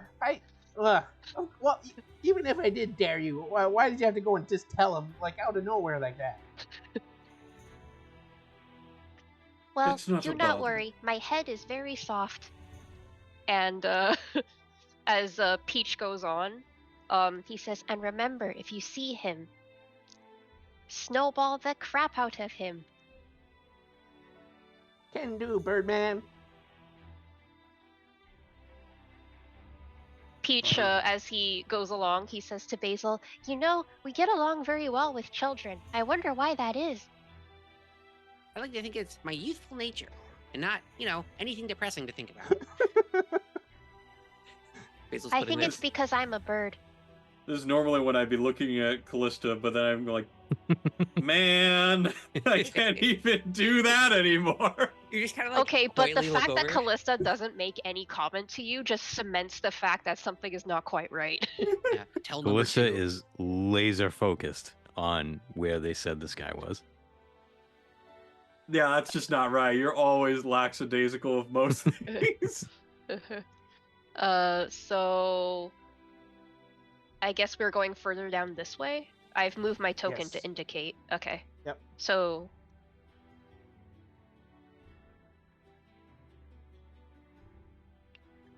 Hey, I think it's maybe one of those ones down by the edge of the water. so like one of these? Yeah. Okay. Yeah. Yeah. So what do those buildings look like? They're mostly just kind of like really ramshackle, rundown dwellings. Can I give the kids the horn of silent alarm? Be like, just blow this when you see the guy, because only we can hear that. Well, we did already ask them to throw snowballs, and it does seem a bit strange to give them a magical item. Yeah. It is a magical item in the sense that I've made it magical, and I can make it unmagical at any point. So Hmm. it is kind of a safety net. But yeah, it's fine. I think it's fine. It was just one of those things where I was like, oh, I have this item that actually does something. So like this one here, it looks like there's maybe like a secondary building that was built on top, like beside a building more to the south, and this one looks like it was standalone. This one also looks like, it's kind of... There's nothing outside that indicates which one it may be. In that case, Peach, I guess, is going to go to this one. No, actually this one, because it's closest. That one? And he's going to... this Okay. one. So and that he's going one... to... Oh, Yeah. sorry. So that one has a door on this left side for the smaller bit. There's also a door right here for the larger one. And Peach says that he's basically going to peek in through the windows or and then after that go in through the door. So if somebody else covers this door, that would be good. Okay. I will cover the back door. Thank you. So Peach and his Echo go over here, and he opens the door quietly, or rather he tests the door, since it might be locked. It is not locked. And there just seems to be... I can reveal...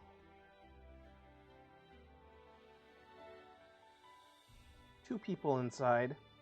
Oh. 2 women, and they're both just kind of like... one's sitting on a chair, one's laying in a bed. They just kind of like look over as the door opens. Oh, Peach says, "Oh, sorry, I didn't realize this place was inhabited. Would you happen to have seen a man who looks like..." Insert description here. And they just kind of shake their heads and like, please don't hurt us. Oh, that was never in the plan. And he shuts the door again. Okay. And then he comes back around and says that it seems like an enclosed room, so probably the door that Callista's guarding goes to a separate space. Mm-hmm. Yep. So that one, you can actually kind of peek inside, and that one looks like it's almost like a makeshift tavern. Oh.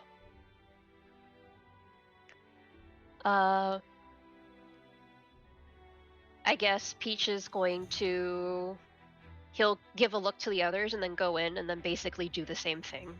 Like, he'll ask if they've seen a man matching Agorn's description.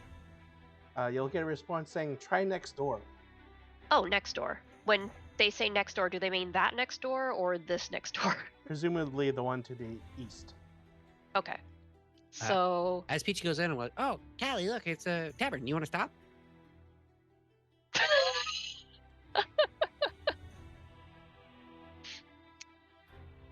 It's a makeshift tavern, isn't it? Yeah, but I thought, okay, yeah, if you don't want it, that's fine too, I guess. We are on the job. Also, yes, we need to find Aegon. Peach says, "Okay, well, the very nice service establishment friends said that we should try next door, meaning this place. So, be prepared, I guess, for a running man." And he will open the door, or peek and open the door, depending.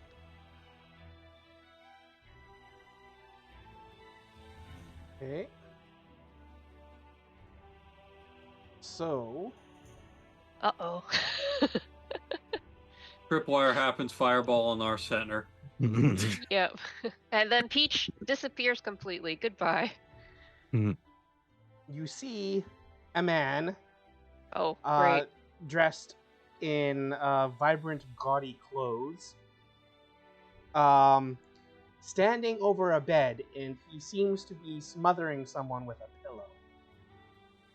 Sentinel! I Sentinel! immediately tried to tackle him off if that was the case. What's happening? I'll enter through this door. Wow! Yeah, so you see Peach open the door and then just immediately barrel in. So I guess we roll for Same. initiative.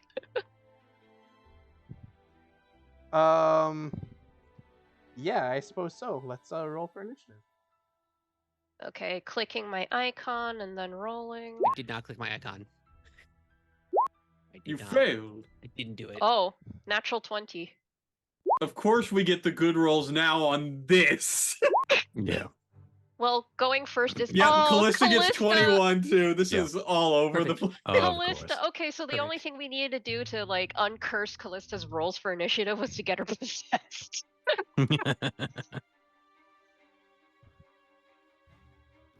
Oh man. I'm missing Basil. Yeah, I didn't click my dude. That's my bad. 10 for Basil. Correct. I'm not in a 20+ club here. Sorry. I'm down in elementary school and everyone's gone to college. Like, what's going on? That's really funny because I think in game your character has the most education out of all of us except for Tam. But that's because Tam was super old. And this man is in for a rude awakening. Yes. So, man is smothering someone in the bed with a pillow, and everyone's like bursting inside and crucifix first. Oh, I'm spear tackling this fucker. 100%. Okay. All right, so that would be Are you trying to grapple him or are you trying to attack him? It'd be more of like I'm trying to push him off of the woman. It's probably a grapple. Okay. I mean, he could push attack. Do you Okay. have 2 or 3 attacks? 3. So, yeah, so you could push with your first attack and then grapple with your second attack, and then stab him with the third attack. The world's your oyster here. Yeah, let's go for the standard push on the first one. So you just want me to do an athletics, or what do you want me to do with that?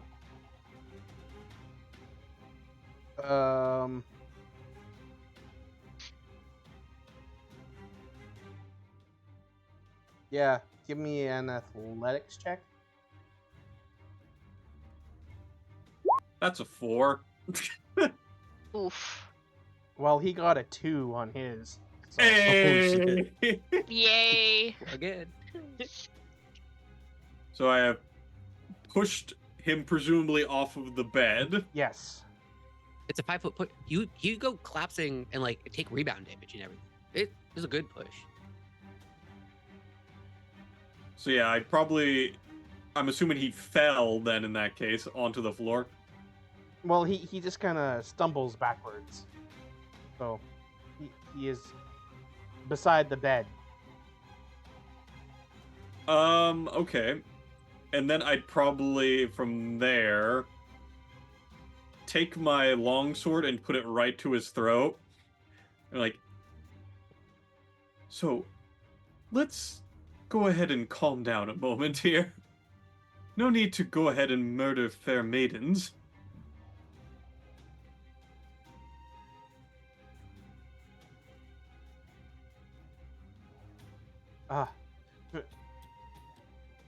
Fair maidens. This wretched old crone is my mother. My point As still if that makes it stands. any better. The point still stands, and the fact that your mother is being murdered by you should speak volumes.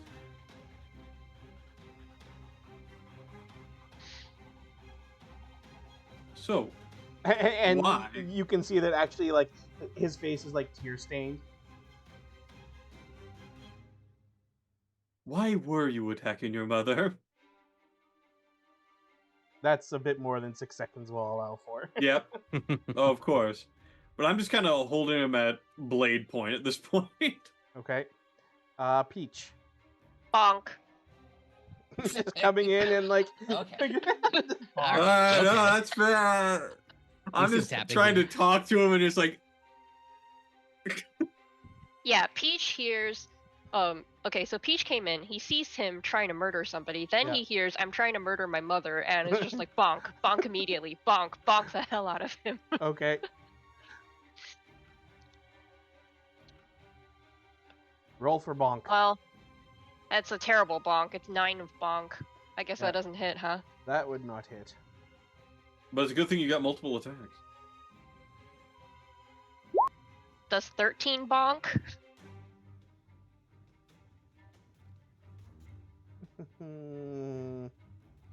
That guessing no. That does hit. Oh, okay. I mean, he's in like just basically common clothes or more gaudy clothes. Yep. That's 10 points of bonk. Okay. And I'm going to say 1, 2, 3, 4. So I'm going to say Peach moved here, and his Echo moved here. And I'm going to have his Echo bonk as well. Okay.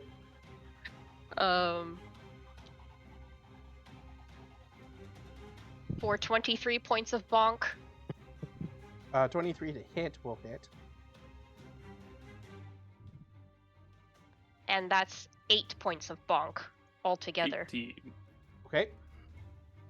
And then he is going to say, I am quite upset with what you've done. You've extremely upset me.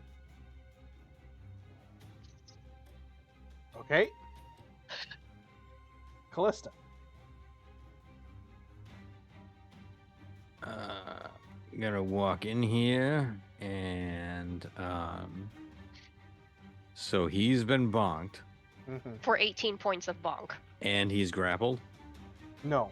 No, I No. just He was- have my sword at his throat, but I don't even know at this point because he's been bonked a couple times. He was pushed, or something. Yeah, pushed off the bed essentially, and I'm on top of the bed now, like keeping my sword to his throat. Then I will do the same. I'll pull out my scimitar and put that to his throat. Okay. There's just multiple blades at his throat. Yeah. Okay. Then Basil, I suppose. I'm gonna check on the woman that was getting smothered. We can all attack the same dude, or some medical stuff. Is she breathing? How does she look? She is still alive, but she is old and she seems to be sick. She seems to be sick. Can I perform a medicine check about that? Sure. 17.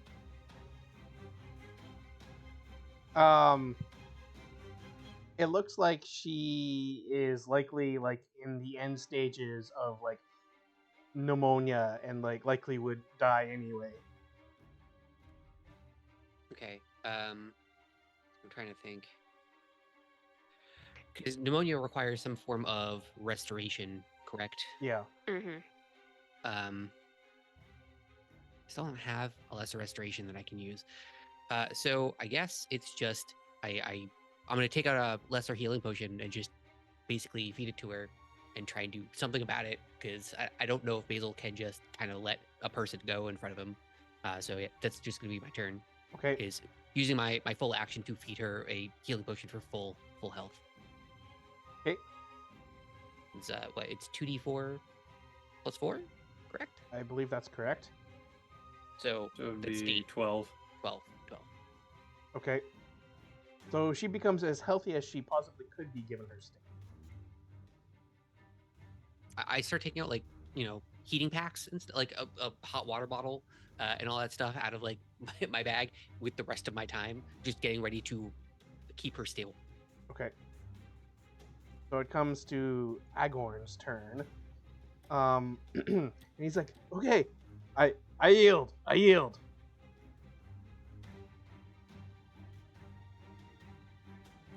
I guess I will go ahead and sheath my sword. Peach will back away, but keep his glaive at the ready, and say, "Please explain yourself."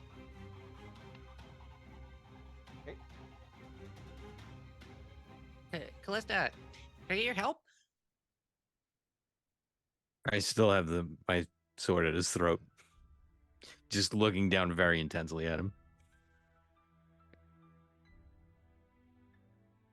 Callista, I believe we've got it covered with Peach there. I don't think you need to put...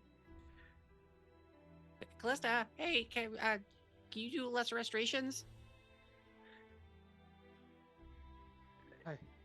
Yes, on who? I just point down at the woman who I'm like putting the head on the hot water bottle, like gently. Hmm. Yes, sure. Don't know if that will help, but all right. Oh, So does I'll- he recognize Peach and Basil? Who are you people? Wait a second. Are you the? I remember being knocked out in the carriage and kind of look like what I saw right before. Huh? It's just your imagination. Remember, Basil was a full blue fur monster with a mask and everything. Well, he has his hood down, okay, so with blonde, well, cherubic cheeks. at least you, there was like a blue thing about your size. Oh, that sounds weird. You should get like your head looked at or something. Please explain what you were doing here. Ah, Peach is just ignoring the question completely. I came to end my mother's suffering and also cut all ties to my old life. Oh. Why would you do that? I've recently got a new job in the last few months, and I've become much more successful. And I've been really busy, and I haven't been able to come and look after her. Peach gets very emotional at this. Does the You know- lesser restoration even do anything? Yeah. Um, How's that going? yes, so it would cure her pneumonia. Yeah, Oh, nice. it's magic, guys.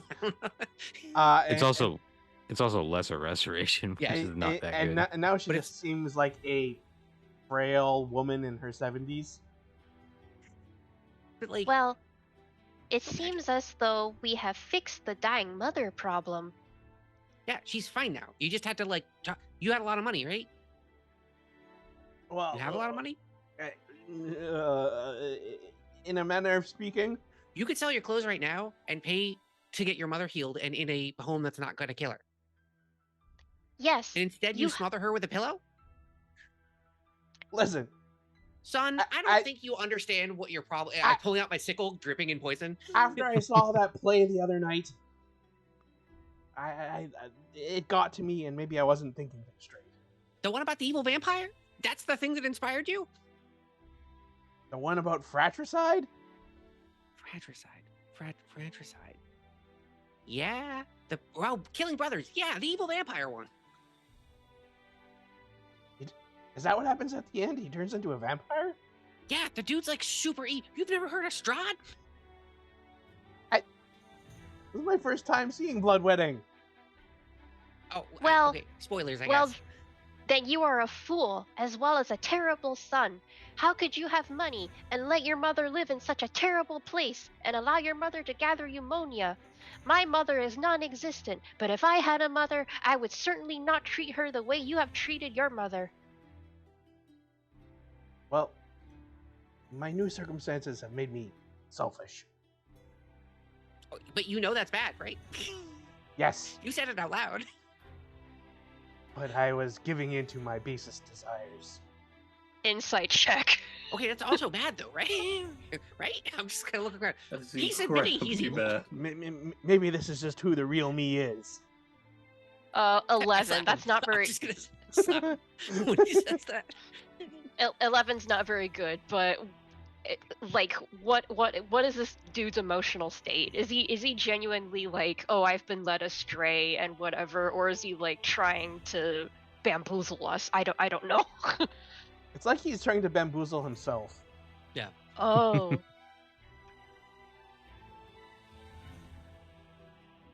Peach. Yeah.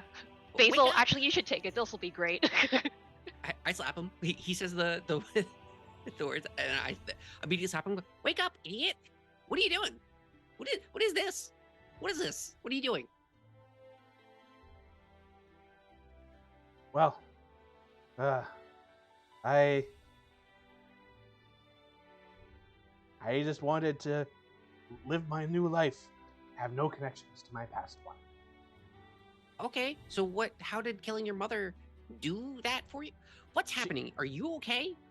She was the last connection to my old life, a life of poverty and despair and depression. I just look at everyone. I'm gonna stab him right now. Are we all cool with this? I'm gonna stab him We until kind he of can't need breathe. information from him. Don't kill him. Peach. I hold my sickle out. What's your name? I'm Gorn Fogo. Okay, so we're in the right place. Okay, I still might kill him. I gotta take like a second. And I go back to just helping the old woman. Mm-hmm. Peach looks at him sternly and says, "You know, everything I have heard about you makes me think you are a horrible human being. But Well, you do... You're the ones who crashed into my carriage and knocked me out. Well, are we the ones who were caught smothering our mothers? Okay, you may have a point there. Yes, exactly. I have all the points, and I'm going to ask you, is this really the path that you want to take your life down? Because that is where it's going to end." Kinda. I whip my head around. Do you know what smothering feels like? Allow me to demonstrate. And I just hand him a vial. Drink this.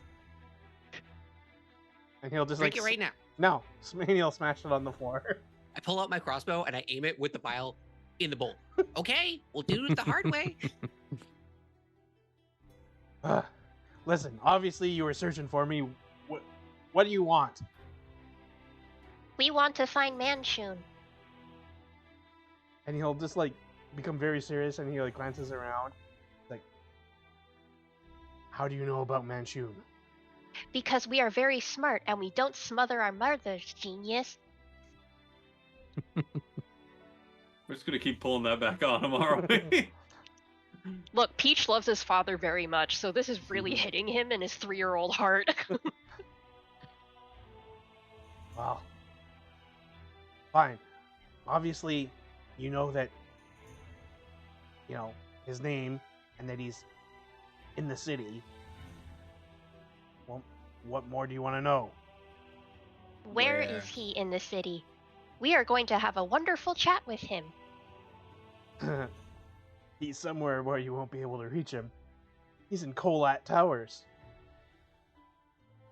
Colat Towers. It Do we seems know? you're underestimating us, sir. No one can get in there. And why would that be? It's magically protected. Well, You don't do seem to not... understand the resources we have at our How did disposal. you get in there? Yeah, that's what I thought. Don't move. How do you know I've been in there? Because Because you're the person we were looking for, dummy.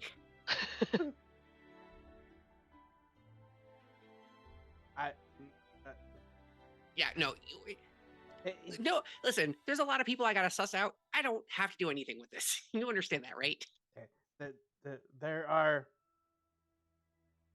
magical things that we may be able to get that allow us to go from one place to another place inside the towers.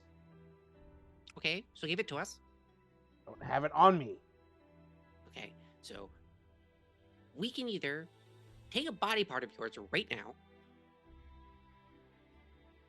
and take that as compensation for your mom. Let you go into the night. Good is gone. And then we can find your stuff from there because all we need is just a chunk of you. Or you can lead us there. We don't have to cut off anything.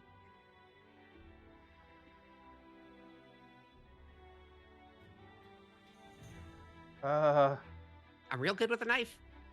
Listen. Fine. If you want one of the teleportation rings that will get you inside, then you'll want to find Amath Sursent at Yellowspire. Of course. Right. But she'll have one of the teleportation rings. So now you know about the teleportation ring, and you know about Colat Towers. Now, what I want to know is, are you going to actually leave your mother, or are you going to kill her? I'm gonna get the hell out of Waterdeep. Because if I stick around, Manchun will kill me.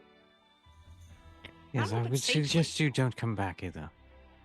I guess I'm heading for Neverwinter. Basil looks kind of crazy. I don't know if it's safe to let you go, man. I don't think we can afford that.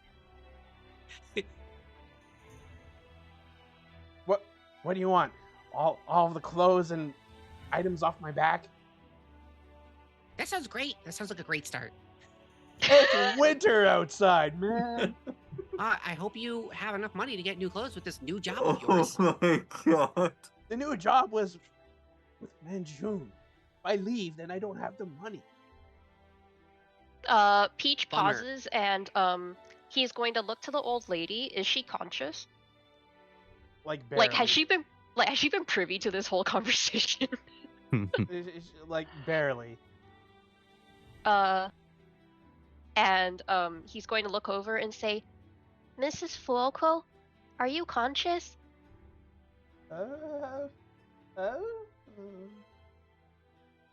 Well, this is worth a shot. Hello, Mrs. Fuoco. What would you like us to do with your son, who tried to kill you? Put him. I immediately shoot him.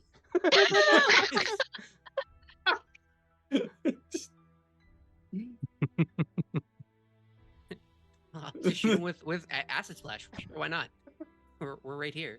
Yeah. Can I get a deck saving throw? 12. Okay, let me roll the damage. Oh my god. So +4 for Alchemical Savant. So it's 10 points of acid damage just to his face. Okay. I'm also going to bonk him. Okay. 18 to bonk. Yeah, that hits. That's 11 points of bonk. He's dead. Well, Okay. we can make it. I Not am lethal. just like We can make it not lethal.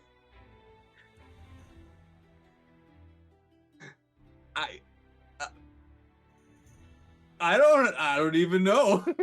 And then Peach looks to Basil and says, Can I borrow your bag? Yeah.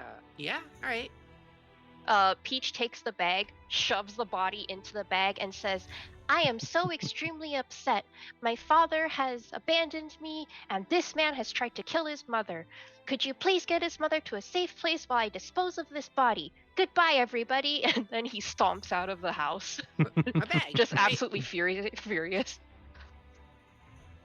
I'm an accessory to murder. All I didn't right, think well, we were gonna kill him. I thought we were just gonna knock him out, but yeah. I- All right. Well, Well, I mean, it did. Peach, would you have used non-lethal damage? I would have liked to use non-lethal damage, but I understand that I didn't specify it, so I'm totally fine with the ruling that he's dead. Okay. Also, acid splash can't be non-lethal, especially if it's to Yeah. his face. I didn't Right. think. I didn't think it I was would gonna have do been the enough bonk damage. that killed him. Yeah, but I didn't specify non-lethal, so it's okay. Okay. I was trying to leave a mark for him to remember this conversation. I wasn't. I wasn't doing it He's- for the pain. there is no comeuppance for him. He's just gone. Yeah. All right, stairs of I am aggression gonna there. I'm gonna have a rough time sleeping tonight. That's great. I'll sneak a peek at Callista. How does Callista look about all of this? Nonplussed. Doesn't care. I think that's also incredibly alarming to Basil. There's no complaint about this from Just- Callista. Let's. Where can we even take her? We just Well- murdered her. Okay. Hold on a sec. I'll be right back. I'm gonna go across to the bar, real quick. Just be like, hey, can you guys look? There's an old lady next door who needs like some type of housing. If I give you guys 3 bottles of the most expensive liquor that's ever been produced by the Yawning Portal, can you like look after her for a while? They will very heartily agree. I'll slam the 3 incredibly poisonous liquors down. Be like, all right, well, thanks. I'll come back from next door and go, it's settled. But what do you mean she needs a place to stay? Yeah, she can stay. I mean, here. this is her house. Yeah, this is her. Look, there's a little. She's got like a little tchotchke shelf over there and everything. And what about the giant amount of acid and blood stains that are now riddled on her floor? The mage hand crawls down my body and starts wiping them out. We can clean that up. You all make me question my sense of justice. I'm going to take a step outside. By the way, Peach has stomped off to the Sea Maiden's Fair. Okay. Why? Stop going to the sea. Oh god! His dad is not talking to him, and his dad has made it extremely clear that he is not welcome in his very own childhood home. He is extremely upset. Zardoz Zord is the only surrogate father figure there is left in this city, and he is so upset, and he's just going there right now.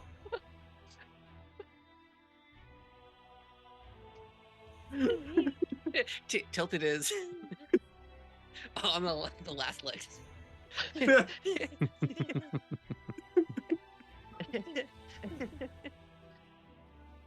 Yeah. Mm-hmm. This has been a very an anti-hero episode for sure, which is not really. It's not even an anti-hero. We just straight up murdered someone. That's anti-hero justice. I don't know. Anti-hero Vigilante justice doesn't mean you murder everyone. It kind of. Have you seen The Punisher? It kind of does, though. Have you seen Batman? No, it doesn't. Batman is a straight up good guy. I don't know. Mhm. Yes, which is what I'm embodying. Yeah, I'm not the Punisher. That's the difference between hero and anti-hero. Punisher, Batman. So yes, all of this is very much like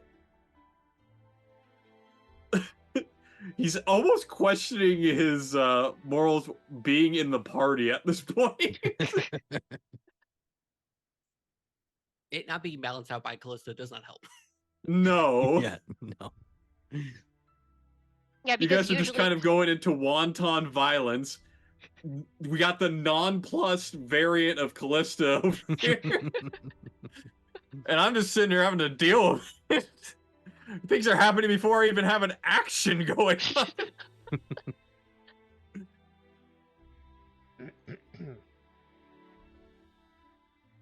Okay. So now what? Well, I don't know I- I don't know what the party does. I'm happy to have the party do their thing first because we all know what Peach is doing.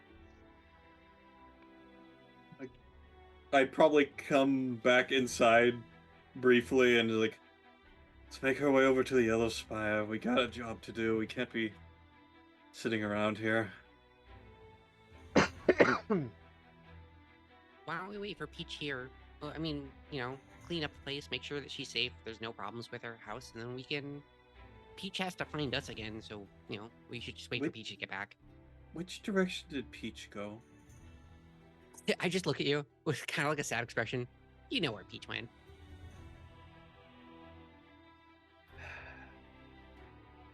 I say we head to the tower right now. You just want to leave behind Yeah, no, that adds up at this point. I'm nonplussed at this point, honestly. No, it's fine. I can contact Peach and let him know that where we're going, Oh, I forgot And- clerics have sending. and he can meet us there. Yeah, but okay, I can't really refute it. Bummer. Yeah, all right. Guess we'll just go then, and so I don't even think there's maybe I'll leave a couple of gold on the table for the lady and leave. I don't even at this point. I don't think anything's worth the child's life. I mean, she said to do it. She did say she In a would. hyper delirious state. Yeah. Okay. So, you head to Yellow Spire. Yep.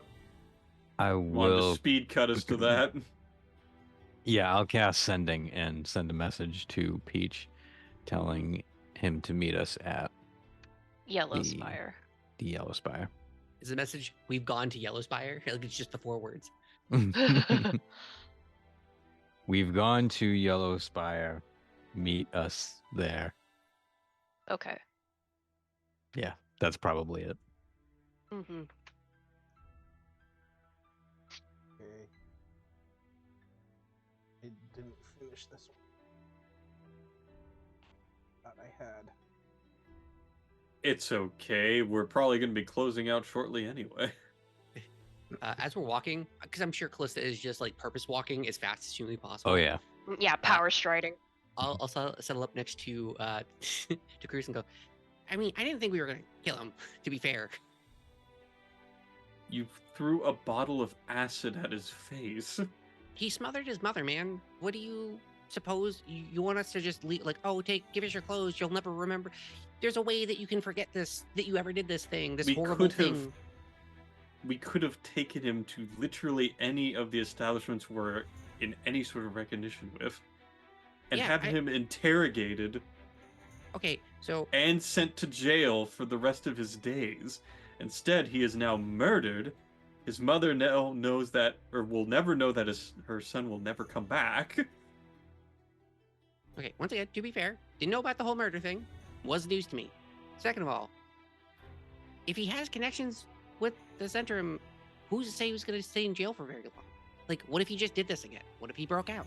Based on what we just heard, there was a very high chance he was just going to be murdered. So either way, he would have died, but he at least would have gotten a little extra purpose out of his life.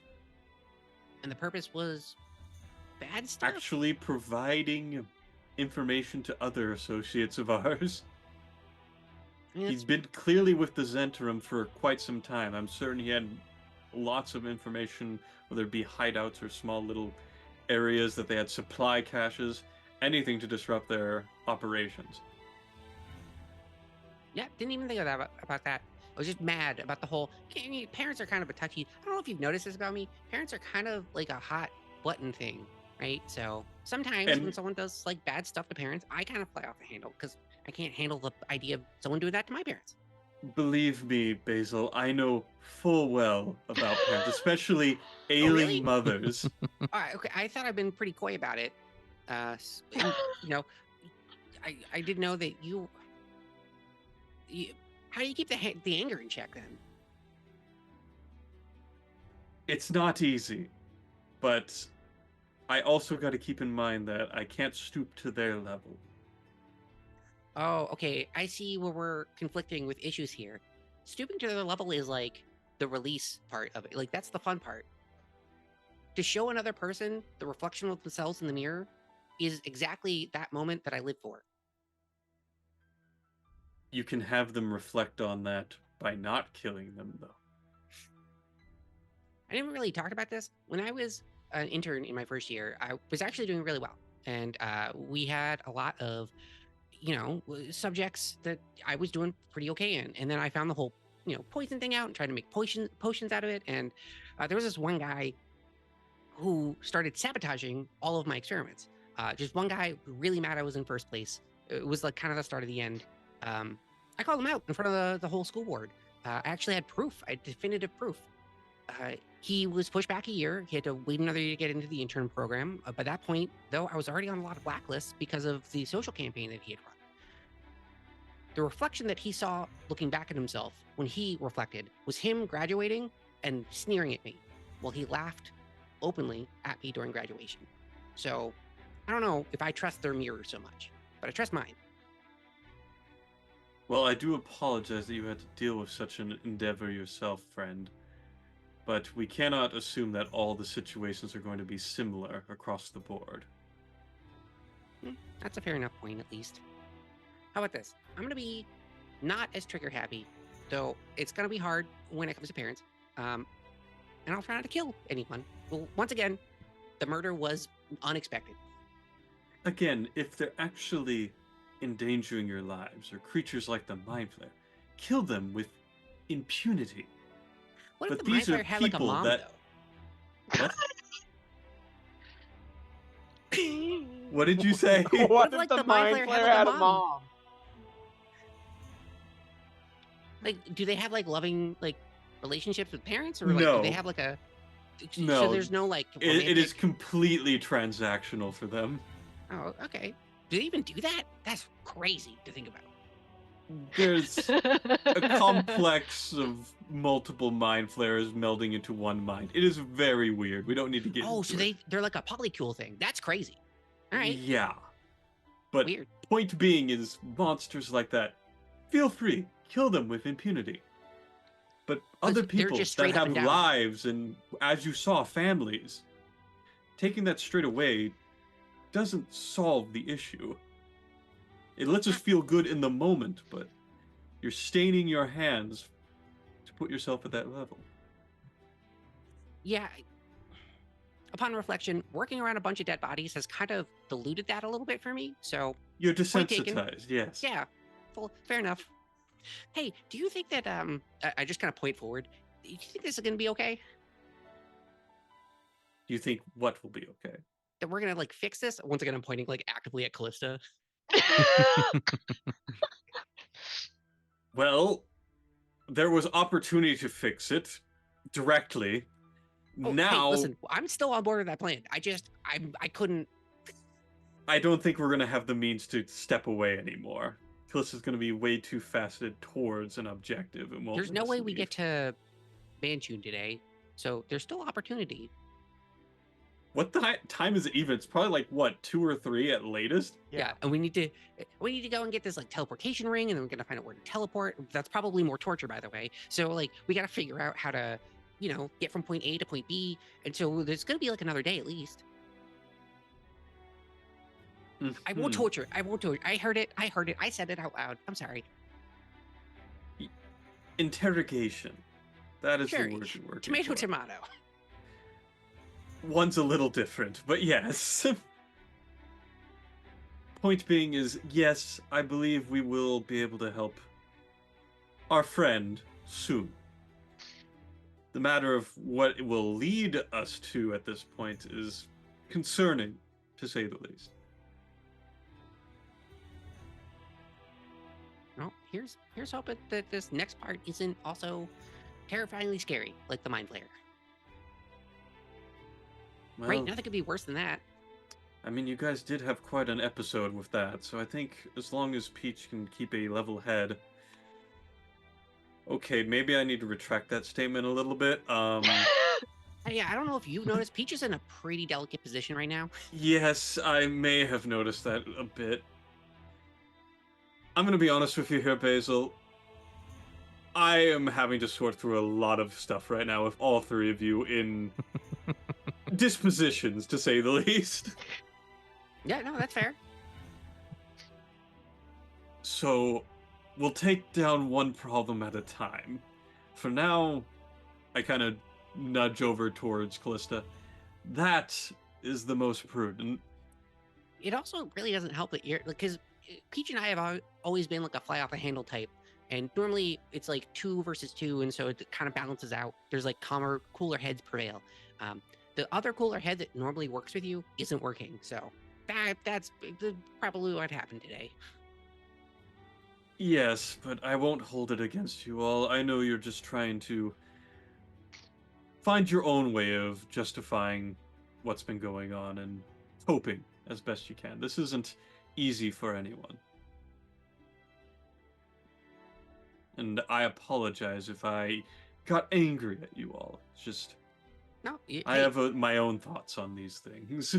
You're entitled to your feelings. Don't let anyone tell you otherwise. And if you're mad at us because of something we did, that's fine. We can just talk about it. Just so. All right, Shad, you can go ahead. I think we're good here. We've had our conversations for today. Okay. I knew the map wasn't finished, so I was like, let's vamp. Yeah, I was going with it too, but I saw that I was getting kind of done, and then I saw the stream. like moving up back towards us. Like, okay, he's ready. It didn't actually take that long. Yes. So you arrive at Yellow Spire, which is Is it a yellow tower? it is. Crazy. I couldn't have seen it coming. What was this description? So named because its bricks have a pale yellow tinge. And there is a front door, and that seems to be it. They said it would be hard to get in, but there's the door right there. That was Oh. Colat Towers. Yeah, I was just about to say it was the Kolak Towers. Oh, damn. Yes, we're Right. still one step away from that, I believe. So,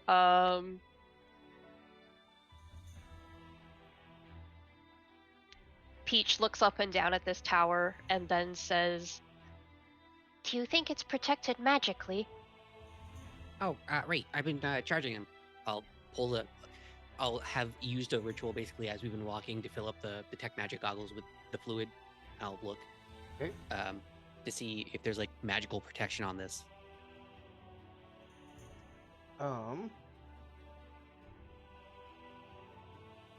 There is not. Yeah, it looks pretty. Once again, bug-eyed, staring at the tower, then looks back at all of you. It looks pretty clear. All right. Peach Fantastic. nods. Let- Also, Basil, you would have gotten your bag back. Oh, all right. Yeah. Peach would have arrived and then given you your bag very silently. Thank you. One body lighter? Haha. one body lighter, and then when Peach shows up, he says, "My apologies, my friends. I am extremely unhinged, and I will be unhinged for some time yet." Yeah. Having- Let's just chalk it up to a learning experience. Yes. Been having a rough day too, so it happens. Mm-hmm. And I presume that Callista's in front of us as Peach comes up to the group and gives the bag and everything. Mm-hmm. So behind Callista's back, just like Basil did before, Peach will put his hand on Cruce's shoulder and says, "Do not worry. I am here now." And then looks at Callista pointedly and looks back and says, "I am ready." That's terrifying. There is nothing you need to do in that regard, Peach. Peach leans in very carefully and then whispers with his wing just to, keep it a little private. Says, "Don't worry. She is going to live." I don't even think you need to pass that motion right now. "Good. I just want to assuage you. We did kind of abandon you in the tavern." It is quite all right. I probably was the best person for the job, reluctantly, but yes. "I will work on my issues with my father." And then pats his back as we join Callista at the door. Yeah, while all this is going on, I'm going to walk straight up to the door and see if it's unlocked. I'm trying to like run in front of you to traps. Oh. I start checking the door to see if there's any like invisible traps here. I'll help you. So as you approach the door, you notice that it has what looks to be a peephole on it, but it is barred by some kind of iron shutter on the inside. Great. But the door is surprisingly not locked. Peach looks to Basil and says, "Hang on. We should send my echo through first, just in case something blows up." All right. Yeah. Does it have to be somewhere you can see? Yeah. So I'm going to have the echo open the door and go Well, through. hold on, real quick before you do that. Is it like a metallic door, or what kind of door is it? Something that would make lots of noise is what I'm asking. Oh, silence. It is just a wooden door. Oh. All right. Let's be careful. We don't know who could be beyond this. Oh. And Peach is going to cast a Pass Without Trace on everybody. Okay. And then we'll open the door as quietly as possible. So should I roll stealth for that?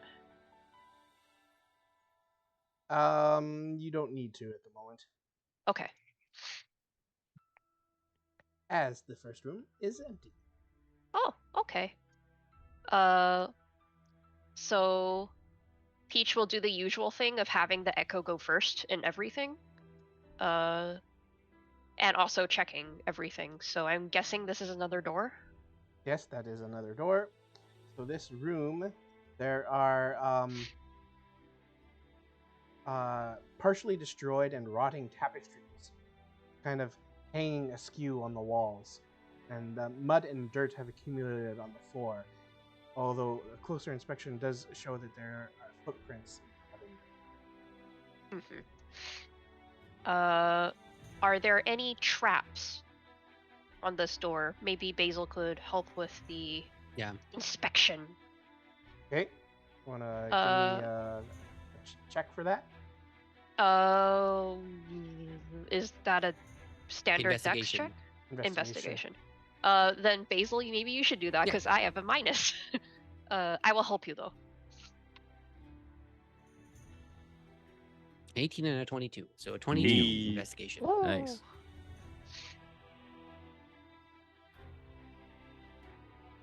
Okay. So there is a very subtle kind of trap where basically you would have to know it's there in order to open the door and not trigger it. And upon triggering, it looks like it would have activated spikes that come in down through the the top of the door frame. Great. Mm-hmm. So you said that if we know it's there, we can open the door without triggering it. Yes. So we don't need to dismantle it? Yeah. Okay. It has a bypass built into it. Okay. In which case, Peach will have the echo engage with the bypass and then open the door for the others. Mm-hmm. Again, as quietly as possible. And this trap definitely seems as if it was like set up much more recently than like it's definitely a recent addition as opposed to being part of the original structure or anything like that. Cool.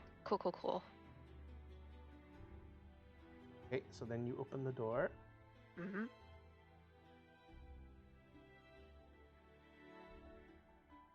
And you see a circular chamber in which there are stone spiral stairs that curl upwards into the tower and then also down into kind of cellar or basement. Along the west wall is a fireplace that is blackened with soot. In front of this fireplace is a burned heap that looks like it used to be a padded leather chair. Okay, interesting. Can I investigate this? Like, why is the chair also burned? Does it look like someone took fire and just set to the chair purposely, or? Give me an investigation check. Can do. How's a 21 do it? Damn, son. Wow. I'm a little smarty. It looks Doing like good. that there was probably like a very strong fire that was raging in the fireplace, and that like sparks and stuff like flew out of the fireplace and landed on the chair, and it burned. And it burned it up. I'll tell everyone that. Weird there. Why would someone make a fire that strong in like a normal fireplace? Huh. I wish Tam was here. He would know if it had something to do with magic. Oh, hold on. I have a magic thing. I'll pull up the Wand of Secrets, kind of like standing near this chair, and I'll pulse out the Wand of Secrets to see if there's any secret doors within 30 feet of me. There are no secret doors. Oh, my magic thing didn't work, so. I'm assuming your Peach, goggles hasn't picked up anything either. No. No. Peach looks up the stairs and then down the stairs, and he says, "Well, if any of the stories are correct, a wizard is always at the top of the tower, so I suggest we go up the tower." How tall is this tower, by the way, Shadow? I imagine we got to see an idea of it from the outside.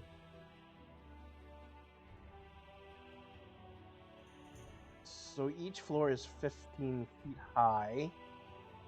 So the tower itself is at least 30 feet tall, probably more like 35 to 40. Okay. Okay. So it'd be 2 floors up, and however many down. Mm-hmm. So there was footprints in the front room, right? Yes. What about the second chamber that we came into?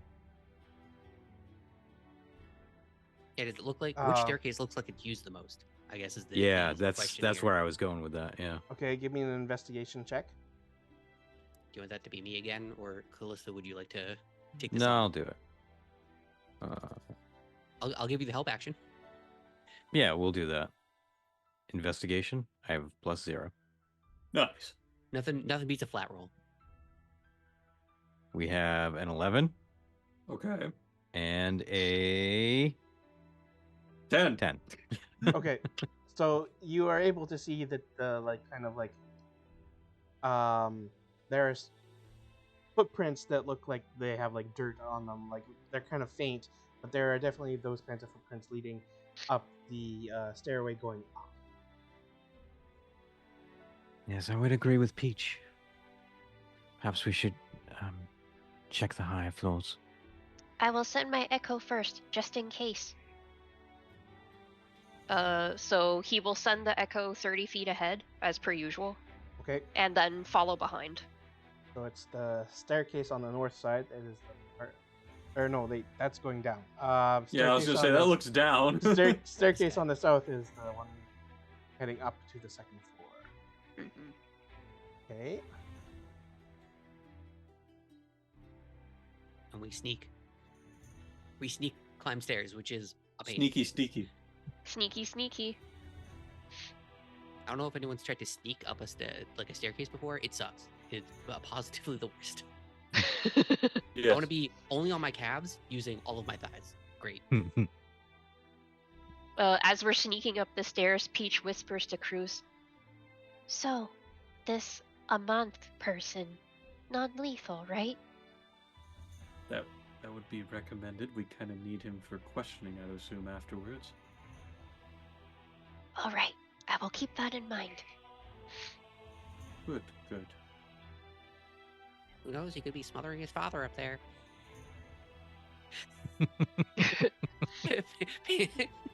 It's just a joke. Lighten up. Have the crossbow out. It's like sneaking with it. Yeah. And then Peach is like, "I am remembering my father's words to master my temper." Sage words of advice. And then Peach kind of hunkers his head down and he mutters, "If my father hadn't abandoned me, then maybe he would know that I'm listening to him." From behind Cruz, I told you it was a really bad day for Peach. Peach, I'm certain your father hasn't abandoned you. He just wants you to be safe. He had a giant man tell me to leave my own childhood home. Yes, again, for your safety. You see Peach's head like hunker down even further as he's holding his glaive, and like this is peak 3-year-old sulking. He is sulking. For now, let's focus on the task ahead, and maybe that'll help with dealing with the emotions you're feeling. Peach swivels his head around and says, "I hate the emotions that I'm feeling." It's something we all have to tangle with, Peach. It's okay. Well, then, that's a lot of people. That's a lot of people. That's a lot of people. Aw, All right. man. So, Peach, your echo goes up the stairs, Mm-hmm. and in fact, 15 feet. Yeah, I guess everyone downstairs, if you're by the stairwell, give me a perception check. Perception. Ooh, shout out to the 2 crew with a 3. 9. I am really upset about my father 16. abandoning me. Okay. So Cruz and Callista at least would hear what sounds like chanting coming from up the stairs. Aw, man. Why is it always chanting?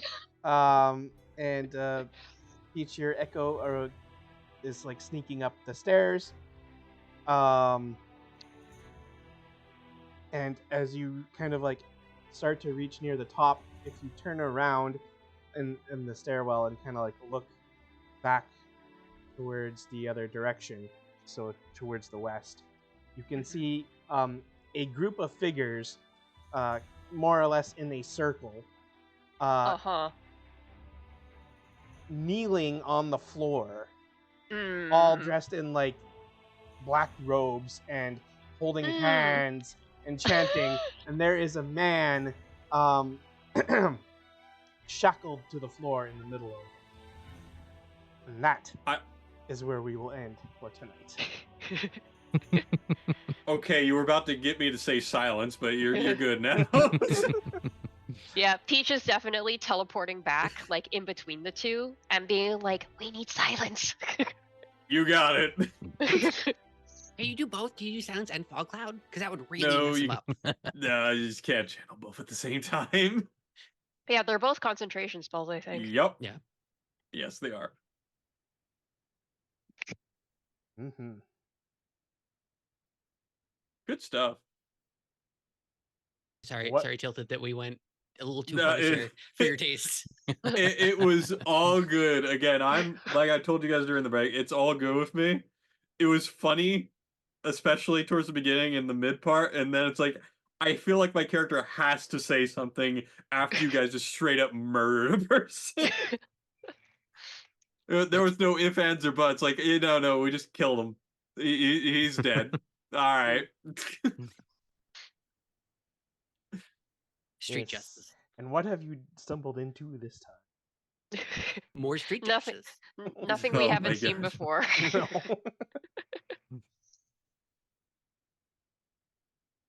Yeah, I've enjoyed playing a slowly unhinging Basil as he discovers the real world and is like, oh, I can affect this. Yeah.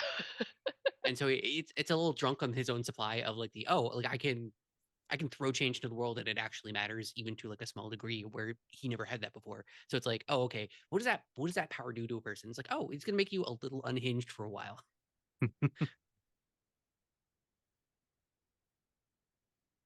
All right.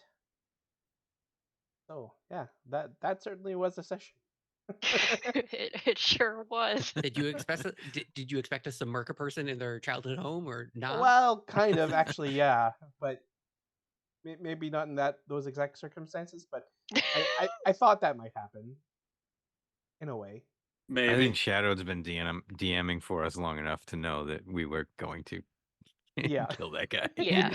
I mean, like when you enter into a house and you see a man trying to smother his mother. Yeah. Again, Yeah, I wasn't like we're I just wasn't going trying to say, "Oh, guys, you're super wrong for doing this." It's just like my character would say something at this point. Well, Yeah, I and- think there was a crossover where like the Punisher and Batman talked and they hated each other. And so I kind of like had that flash to my head of like I mean, Batman's just a good, like, he's a good guy. He's not the best guy, but he's a good guy. Yeah. This ethos does not mix. Eric likes that there was a lecture before the murder. Yeah, because Basil pretends to be the oldest one in the party, but the oldest, quote unquote, one in the party really is Cruz.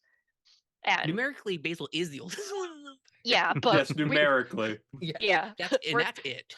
we're talking In terms party of woke. social and emotional maturity, Cruz is probably the oldest. Yeah. And usually, like Basil noted, Callista is there to like back up what Cruz has to say. But Not today. Not today. Well, See, this it is proof that the stone is evil, because the moment Callista attuned to that stone, our entire party dynamic got thrown off. Well, it was a perfect storm of Peach and Basil experienced the parental problem at Peach's dad's shop because Basil didn't take kindly to that. Didn't like that Peach was like a parent was neglecting their child because that's like a triggering thing for Basil, and that like Peach was so affected by it. And then we see a person actively killing their parent, and Basil's like, "Oh hell no, this shit will not fly." Yeah. It's crazy. Yeah. Drew, I feel like you didn't have much to like really participate somehow tonight. I guess Well- since you're trying to not maybe overstep in certain ways because of being controlled by stone, perhaps. Yeah. Because I see it as Callista is laser focused on getting to Manchun. It So made like it she doesn't terrifying. give a fuck about any of this stuff. Yeah, oh, kill somebody. Yeah, whatever. Oh, he's mad at them because they killed him. Whatever, who cares? Manchun. Honestly, I really liked how you played her because it made it obvious without making it obvious that she's possessed, so to speak. Like, you're not twirling your mustache being super evil, but it's like, Right. okay, something's very not right with our friend here. Yeah. It's the one drink at the bar thing was great. Of the most unlike Callista could possibly be. She also didn't say any swears. Yep. Very, very unlike her. It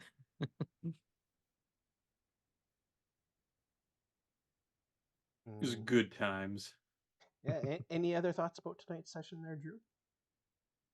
Oh, I think I don't know what was more of my favorite part, whether it was Cruz freaking out over being left alone with Callista, It was great. or Basil freaking out over the whole parent thing. That was pretty good. Just listing off like all his inner demons from Right, his yeah, exactly. childhood. Yeah. It's like, yeah, you relate to that totally, right, Peach? It's No. like I'm gonna say some generalized things that are very specific. And then immediately throwing a reduce / enlarge potion at a person. I just You can't talk to my friend like that. the scared in shadowed voice. I heard it. I was like, it's not that bad. I swear, I'm not starting a fight here. It's a very inconsequential effect I'm putting on a person. It's not that bad.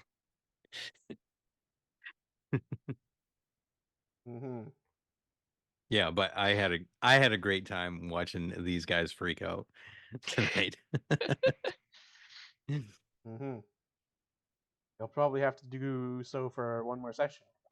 Yeah, that's all right. Yeah, that's fine. I am a fan of all of you guys as much as I am a player. So Aw. I like just listening to you guys go fucking ham. Yeah, if we didn't stop ourselves, I think we would have been stuck at the tavern for the entire session. Right. You got anything coming up for streams there, Drew? Or Oh, I might be on Sunday night. I'm not sure. I'm going away this weekend. But I will be on Friday night, which is different for me. Probably around 8:30. Okay. And I don't know what I'm going to be playing yet, but I'll be playing something. So stop on by. Fortunately, I do not think I will be able to attend that one. Social commitments on Friday night. But everyone should go follow Drew and check out that stream. And Tilted. Hi. I know you've already kind of given some thought pieces there. Yeah. But anything else you want to mention about tonight? I always love watching the absolute shenanigans that Peach and Basil get into when I'm not near them at all. It's just And I just generally have bad. to go and sit there in my head, like, yep. Cruz would be like screaming at the top of his lungs inside his head at these insane situations, but luckily he's not there. But yeah, I mean, to me, it's always a highlight seeing those two together. I felt bad that we didn't really get to have much moments with Callistus per se. There was obviously freakouts around the character, so that was fun. But obviously, the way of this whole Stone of Galore thing's going, it's gonna be probably like that, like we said, for another session. So I hope you're still having fun there, Drew, with it all. Oh yeah, absolutely.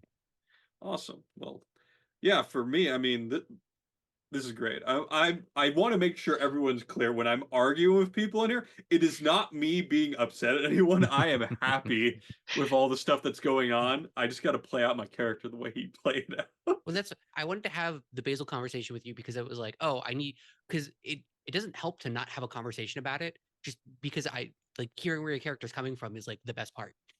Yeah, yeah. So it in general though, this was great. I had a great time. Thank you, Shadow, for all the work you do with pulling all this stuff from behind the scenes. And thank all these wonderful people for the stories we keep generating each day. But if you want to find me, you can find me over at twitch.tv/tilted gaming over on Twitch, but you can also find me on Blue Sky. I tend to post when I'm going live and stuff. But I will be streaming Kingdom Come Deliverance, the first one, on from Friday to Sunday. I'm going to try and finish as much of it I can. It's going to be a while, I have a feeling. Have you played the game before? Nope. Oh my Nope. god, it's so good. It's so good. That and the second game is so good, guy. You have no idea. It's gonna be so good. I don't think my computer can actually spec out for that, but unfortunately, I The can do second one one. runs But like a dream on any computer. It's like crazy. They used straight up witchcraft to make that game. But yeah, I'm looking forward to more of it. I've already played 6 days worth of it, and I'm still in Rete, just doing side quests. Hey, yeah. I played Kingdom Come Deliverance 2 for 60 hours in the first map. I didn't know there was a second map to the game. And then all of a sudden I was like, what do you mean? There's more and it's twice as big. Oh no. Yeah. Been fun though. Yeah. And Hoodie. Any other thoughts you wish to add in about tonight? Or I love character conflict between lawful good and chaotic good because it's not normally easily spotted. Like the alignment chart isn't like good and it shouldn't be ever like a like focal point of where you put your character, but like it is a good like reference material of where characters generally lay. And the idea of what that means in the middle, like how two good characters who want good things can have a like a frank disagreement about like something that's crucial, like killing a person, right? It's such a interesting concept for like good storytelling and like character building opportunities. I love it. I love it so much. I'm glad we got to do it. I do like Peaches coming out with the like I'm gonna bonk as well. Here we go. Full commit, not thinking about it. Has had a bad day with the dad. Has had just like a no good week in general, and is like, here's my anger. Boop. And then immediately bores the bag and takes care of it. Is such a good character commit. I really enjoyed that. That and the once again, I would have loved to just watch a like a good 30-minute episode about Cruz Cruz and Callista in the bar and Cruz constantly trying to make like small talk and Callista constantly shooting it down. I would pay Yeah. so much money for that. Oh my god. Yeah, that would have been pretty fun. Yeah. It's just like a person desperately trying to get out of a situation. I opened my stream layout for the first time in like a month. So who knows? I say maybe I'll stream again. And then I'm like, I sit down, I'm like, I don't know if I'm feeling it. So who knows? If I fix it, I currently we're on a D&D break, so I haven't streamed in a while. I was just I'm going to writing. ask if you were still on hiatus. So they killed the big the Unseelie Queen, and it unlocked the concept of time, of which one of them has an arcane intelligence brain. They're Warforged, and it busted it open and sent them into the past. And now they're in a city that's doomed to die in like 5 days. They don't know that yet. So I have to create this whole city because I like alley myself work for like 6 months down the road. I was just like, you figure this out. Oh And my so now it's the god. fall, and I'm like, okay, so I gotta write all this stuff because one of them is like the grand counselor of this, like the grand ambassador of the city, and is the one in charge and has orchestrated all this stuff to happen. So that's gonna be fun for me to figure out. You know, it's Can fine. you have a giant moon with a face go ahead and slowly coming towards them? Yes. It is a giant meteor that they pray for to Perfect. the elves are Just add a praying for a face to meteor. it and go googly eyes. It's a bummer because with all the political landscape, it colors my D&D stuff. I'm like, oh yeah, it's a bunch of people essentially deep stating themselves into creating a propaganda machine to make the war end. And I'm like, oh, bummer. I hate that I have to write about this. Yeah, you gave it to yourself. Yep, I totally just tossed the ball right down the line at me. Oh, Yoi. Hi. Hi. Hi. Do you hate me about the scene at your dad's place? I was. I mean, as Peach, I was of course very upset, but as a player, I thought that was great because he's never ever been in a position where he's emotionally shaken before. And like for him, this is like earth shattering. He's never had his dad not have his door open for him, so he is just beyond destroyed right now. Like he is not in a good place.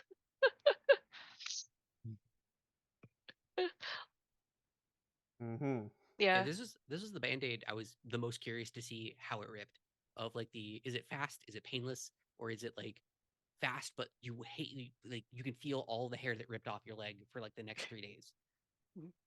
Yeah, Yeah, like and in the go ahead. back of Peach's mind, he wasn't able to say this because like he's still going through the immediate flood of emotions, but depending on how much time he has, he's 100% thinking, "Oh, did my dad go out and get a new kid to replace me because the guy there is also a very big dude with heavy weapons. Did it is no, dad."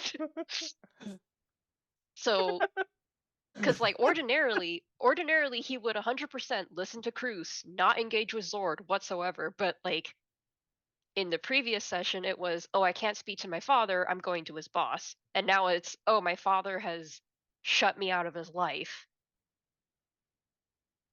I guess I have to go to his boss now. There's nothing else I can do. Like I don't, there's nowhere else I can call home anymore. I have to go And to this person.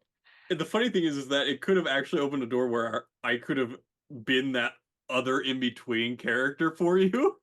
But I'm so emotionally invested in literally everything else going on right now that my character can't really give you that kind of support. Yeah, so oh ho ho, is Cruz the Aviary going to relive that horrible moment with Peach's brother? Oh, Oh, which none please, of us. God, no. I think that would shatter his psyche. Yeah, but again, like Drew, my favorite moment was Cruz just absolutely sweating. Because we could totally sweat, right? We're birds, right? Yeah. Yeah.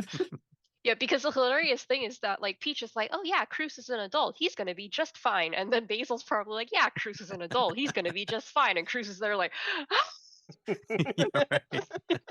I ain't perfect. I remember what it reminded me of. It's the elevator scene in Evangelion when they're just standing there and it's just 2 full minutes of 2 people, one of which vehemently hates the other in an elevator, and you're just like, when is it happening? When is the explosion gonna happen? And then nothing happens for 2 full minutes. You're like, I hate this.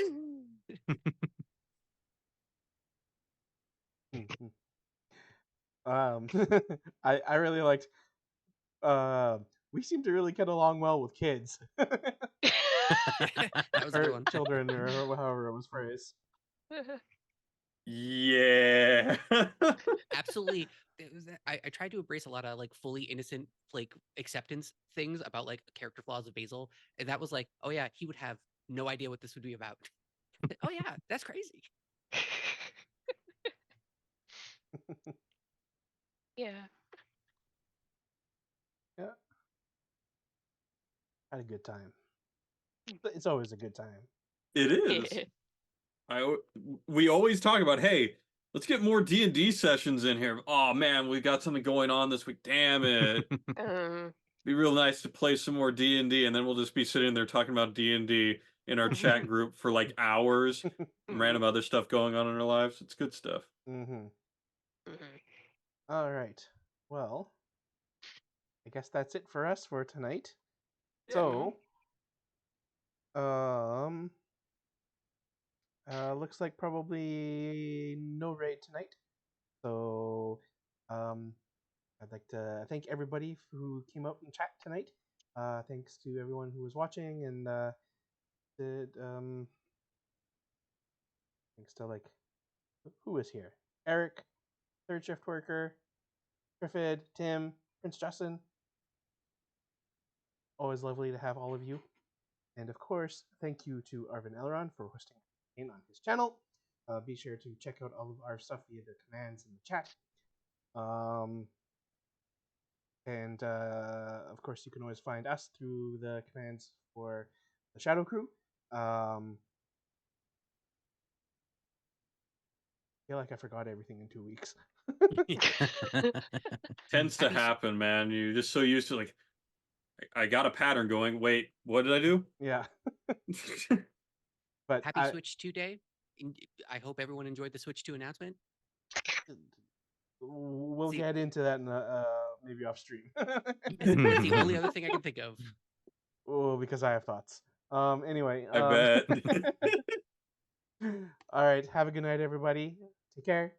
See you next time. Bye. Bye.